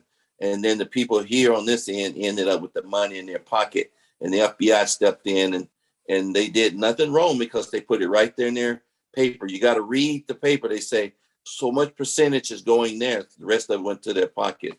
So you like the corruption to the people, you got to make sure you know where your money is going. And like I said, I can't wait to get involved into these water projects, no matter which country, whether it's Guyana or wherever, because my background, I can help people, village by village, make filters and learn how to take the water and filter and clean it at their local resources. And like you said, all it takes is a computer, maybe a little training, and people can start making these filters and learn how to, once they get it to a certain level, how to boil the water and can drink clean water every day without getting sick and saving a lot of lives. So I'm not going to say too much because I know we ain't got much time. But like I say, we're with the right people. We got a lot of people. We got thousands of people wants to do the right thing. And so that's all it takes for us to get started. Thank you, Marty. And Chris. Thank you, Leon. Don't you ever call me Marty. All right, no, I'm just joking. You can call me Marty anytime you want. I know. A lot of respect for that, man. Yeah, thank you. Okay, guys, it's 9 minutes, so I hate to say this. Let's keep it down to 1 minute. I want to get you all in. Harold, go ahead. Thank you, Leon. Thank you. Good evening, everyone. Chris, I don't have much to say because the previous speakers have covered much of what I had in mind. But I wanted to commend Grace and her team for giving a fantastic presentation on the situation in Guyana. These problems, unfortunately, are something that hasn't just occurred. They've been going on for years, decades, and it's going to take a while for them to be resolved. But I do believe, like you said, Mr. Mufarek and his heart has a way to alleviate the problems to humanity. They're not going to be advertising, like you said, send $19 to here and we will do this and that and that. They have, I believe, with the guidance of these people, the beginning of the Guyana wanting to do the right thing for their country with the resources that we'll have in UNPASSIVE, I believe a lot can be accomplished. Thank you for letting me share. Harold, thank you very much. Wonderful, short, to the point, right on the head, brother. I appreciate you. Bruce Christian, you got 1 minute. Go ahead, brother. I'll do my best. First of all, I want to say healing hugs and loves and prayers to Grace, and I hope she feels better. And thank you for a wonderful group of compassionate people you brought to us tonight. You know, one thing is very important to remember. UNPASSIVE is a done deal. Anything that you're going to need will happen because UNPASSIVE will have it for us. Things like, you know, in Nepal, 12 hours a day, they do not have electricity. They don't have it because the government holds it, because they keep the oil and that stuff. But the one solution for that is just get solar generators and get your own electricity. Help with the whole academy and have everybody get computers. Have everybody learn from all the people in Africa who are already founders. The Czech guys are all from Africa, and they can all teach you in their compassionate way. So anyway, because I only have 1 minute, I'm going to try to keep this down, Chris. But what's very important when it comes to the water thing, any agriculture needs fresh water, good water.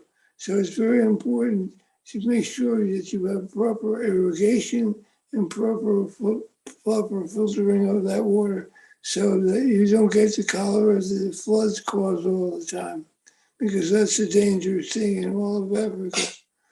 And it's very, very important to remember that what we have here is what is in the back of all of our things, lifting up humanity. And how we lift up humanity by nourishing people. We nourish their minds, nourish their bodies, and nourish their spirit by being in Unpassive and by being this wonderful community of men and women who love the world. So that's about it for today. Short but sweet. Thank you, Bruce. I appreciate that. Ms. Nadu, go ahead. You have 1 minute. Go ahead, unmute yourself, please. Thank you, Chris. Hey. It's not too late. I just want to say thank you to the presenter. They bring something up that we want all Africans to do.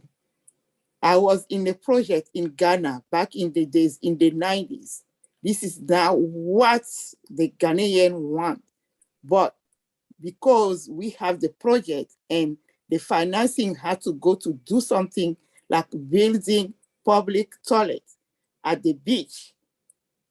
So when we did that, our project was a success. But for the Ghanaian, it's not. Guess what? When we went to check the construction, the fishermen put all the product there, whatever they use, into the building. Like the construction was there, and they use it, put the lock on it, so nobody will steal whatever they use to fish. So for Ghanaians, it was a failure, but for us going there to do something, it was a success because we bring money to do something that is there physically, you can see. So thank for our fellow Ghanaians to bring a project that will be benefiting them, not the person who is putting the money in. That's all I have to say. Thank you. I do thank you very much, especially you got it right in a minute. Tony Monk, please unmute yourself. You got 1 minute. Wonderful words, Nadu. Okay, Chris, can you hear me? Yes, sir. Yeah, great. Thank you.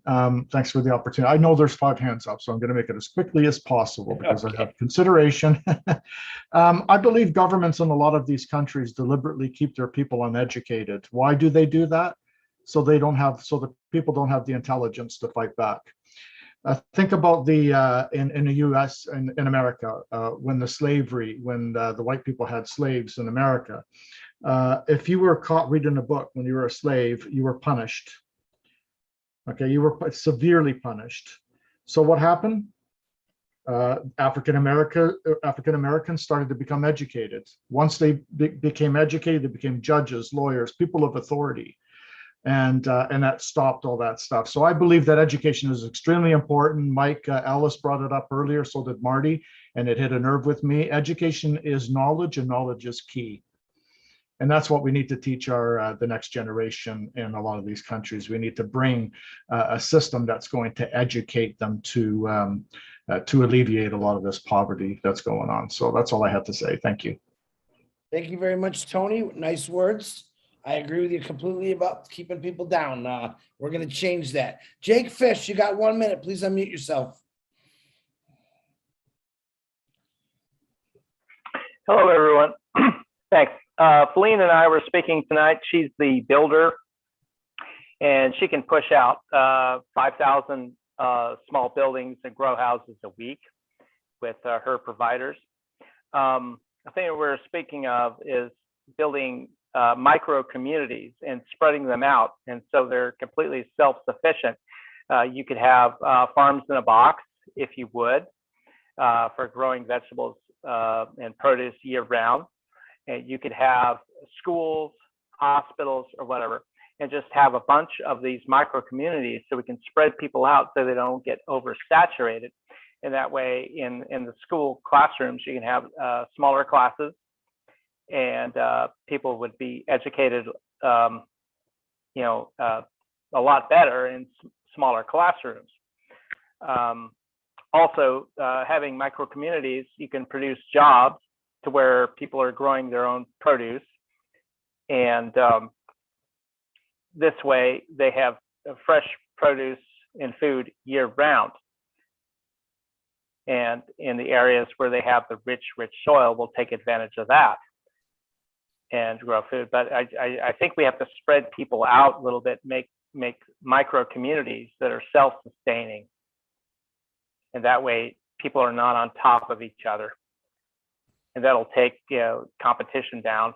And we also have to have boots on the ground from On Passive to make sure that all these things, that there's no corruption, that every single event that we plan gets carried out.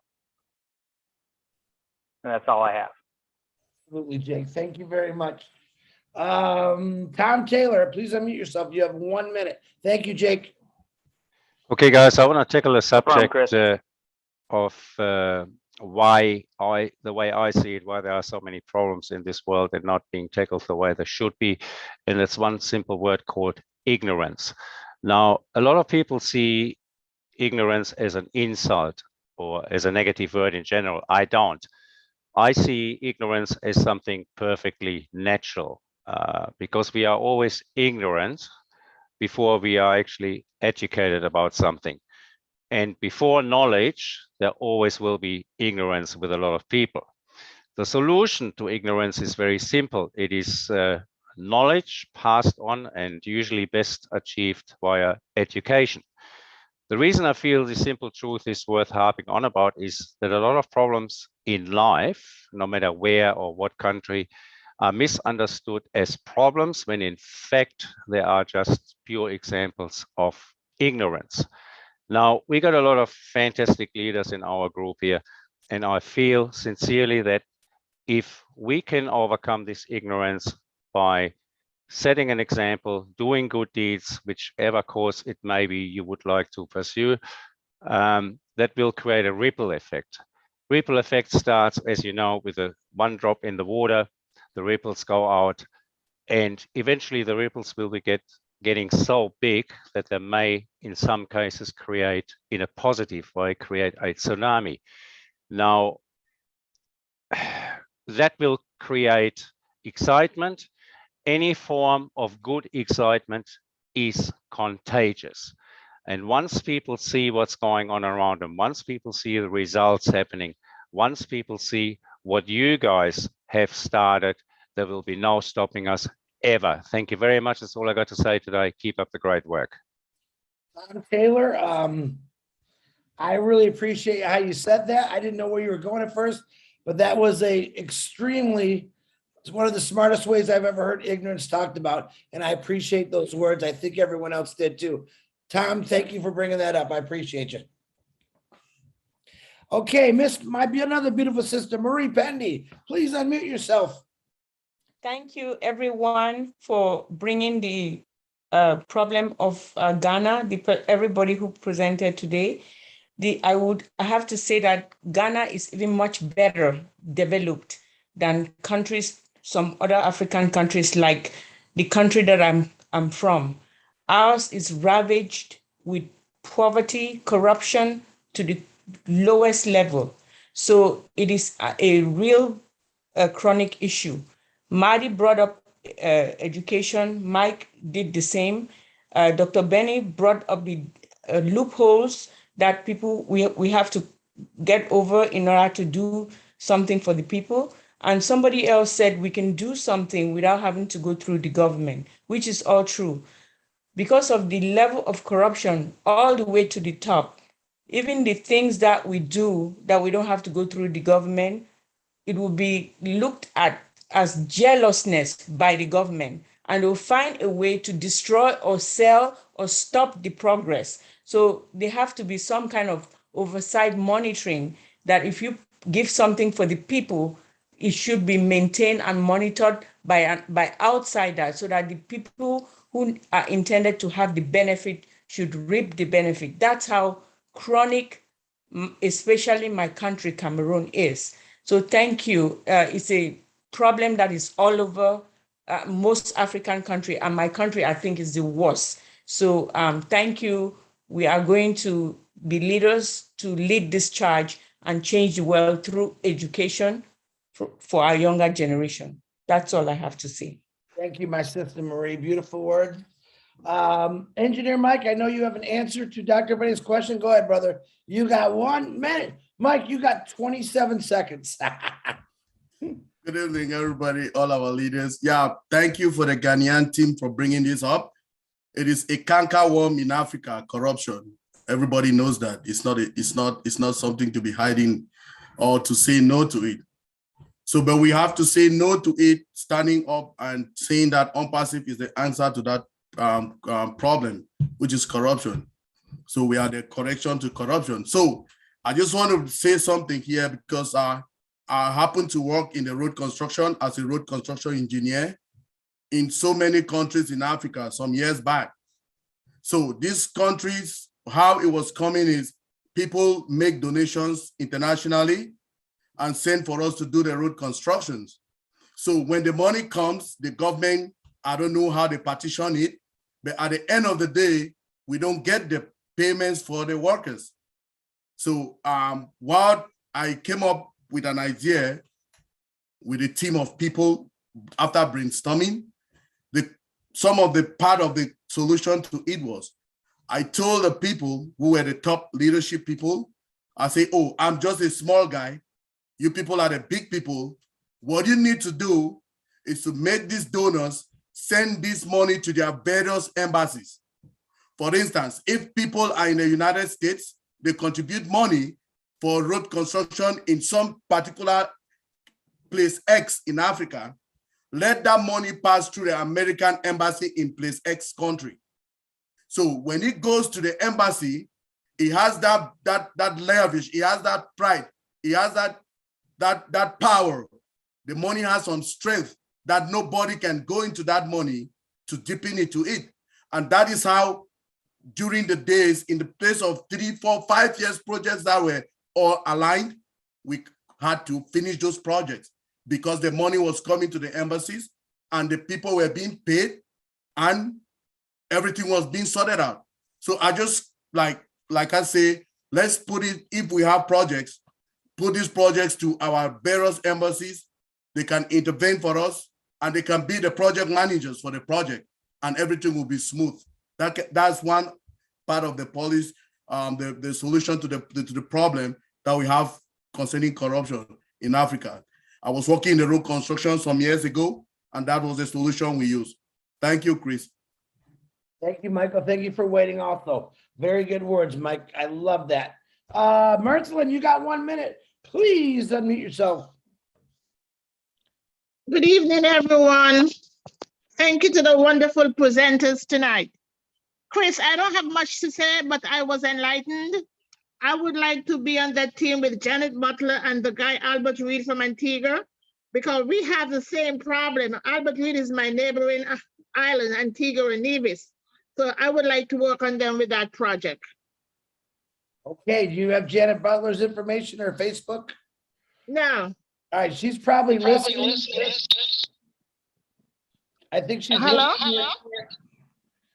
Marcine, can you mute yourself? Oh, I'm on Zoom is dealing with me.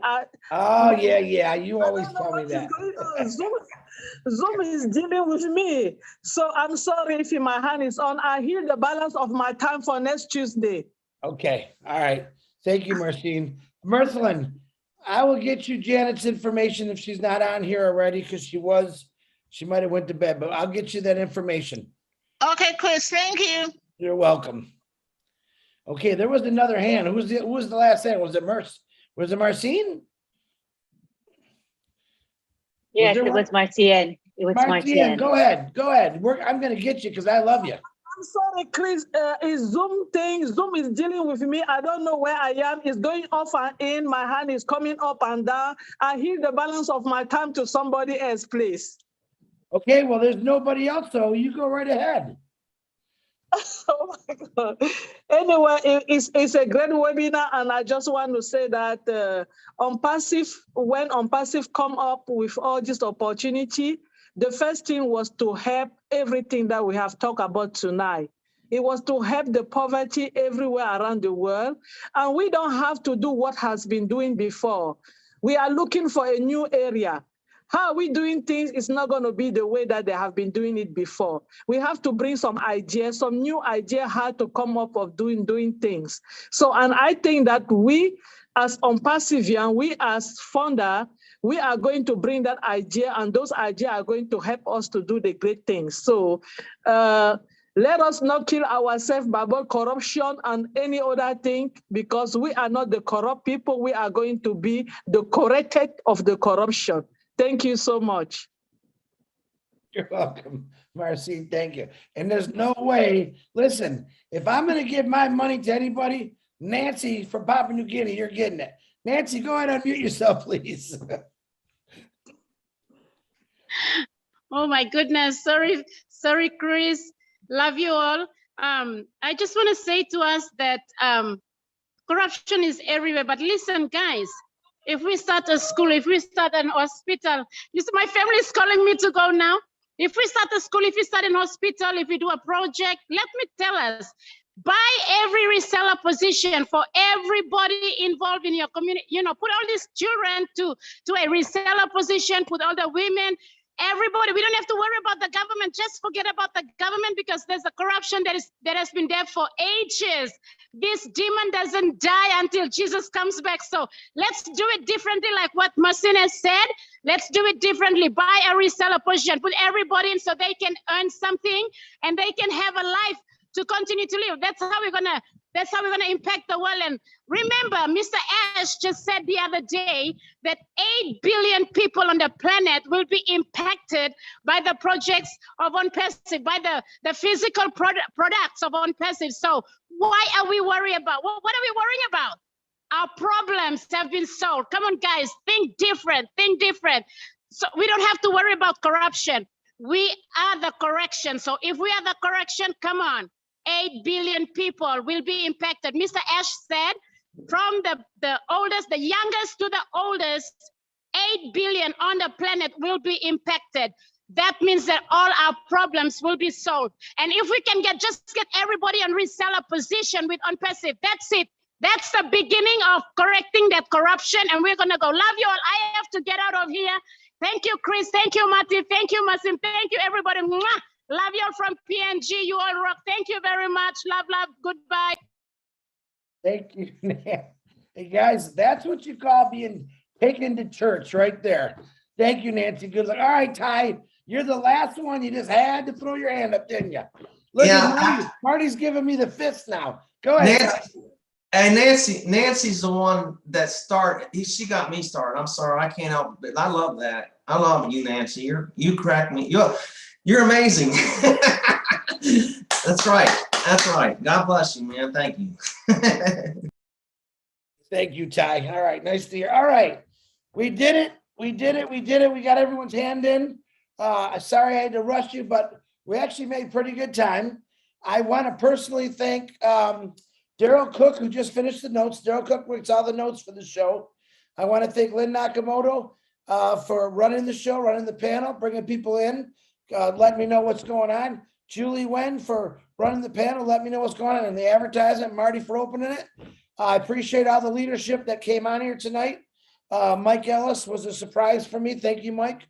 And I want to personally thank I'm saying it right, Ghana. We're talking about Ghana, right? Where's Grace? Grace and Frank. Is it Frank? Yes, Frank, Chris, I'm here. Do me a favor, Doug. I know Grace doesn't feel good. First of all, I'm here. I want to thank you guys all for coming on here. But I also would like you to call, because I'm terrible with names and I'm looking for everyone. I know you don't feel that good, Grace. So if you want to let Frank call it out, can you call all the names out so we can show our appreciation to all of you? Whoever wants it, Frank or Grace, your call. Frank, please. Oh, thank you, Grace. And thank you, Mama Grace. Yes, we have Brother Edward Ampedu, our sister Anita Boaji, Sister Laurentia, Wahamina, and Sister Echa Bafo, and of course myself, Frank, and Mama Grace, wonderful woman.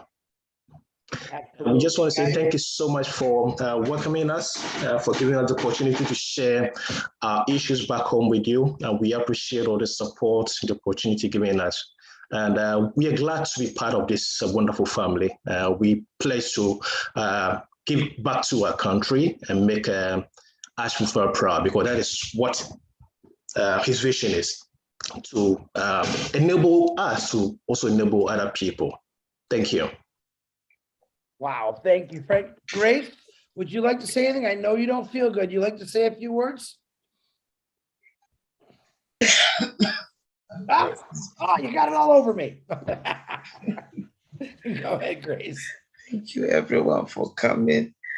I thank you for this opportunity you have given us. I'm sorry this voice is not good, but I really appreciate whatever you have done for us and the opportunity that you have given us. We love you all and stay blessed. Thank you. Thank you, guys. I want to personally thank all of you too. You know what I'm going to say? Hey, Ghana, however you say it, watch out. Unpassive's coming, and there's some angels. Grace is leading the way with the wings. We're going to get you some help when we launch to the world. Be patient, stay tuned, because we are coming. Guys, unmute yourself, say goodbyes, and then go to bed. Yeah, good night. Thanks, guys. Thank you, everyone. Virginia. Good night.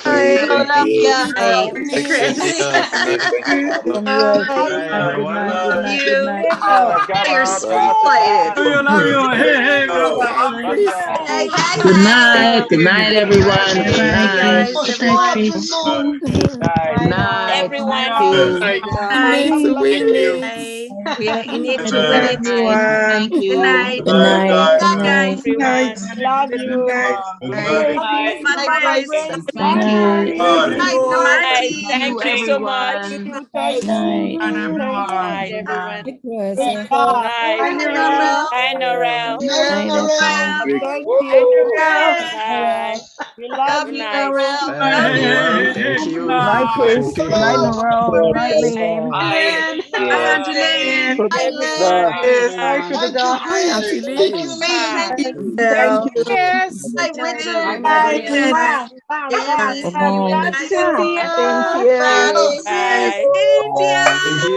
India's happy. Artie, your host.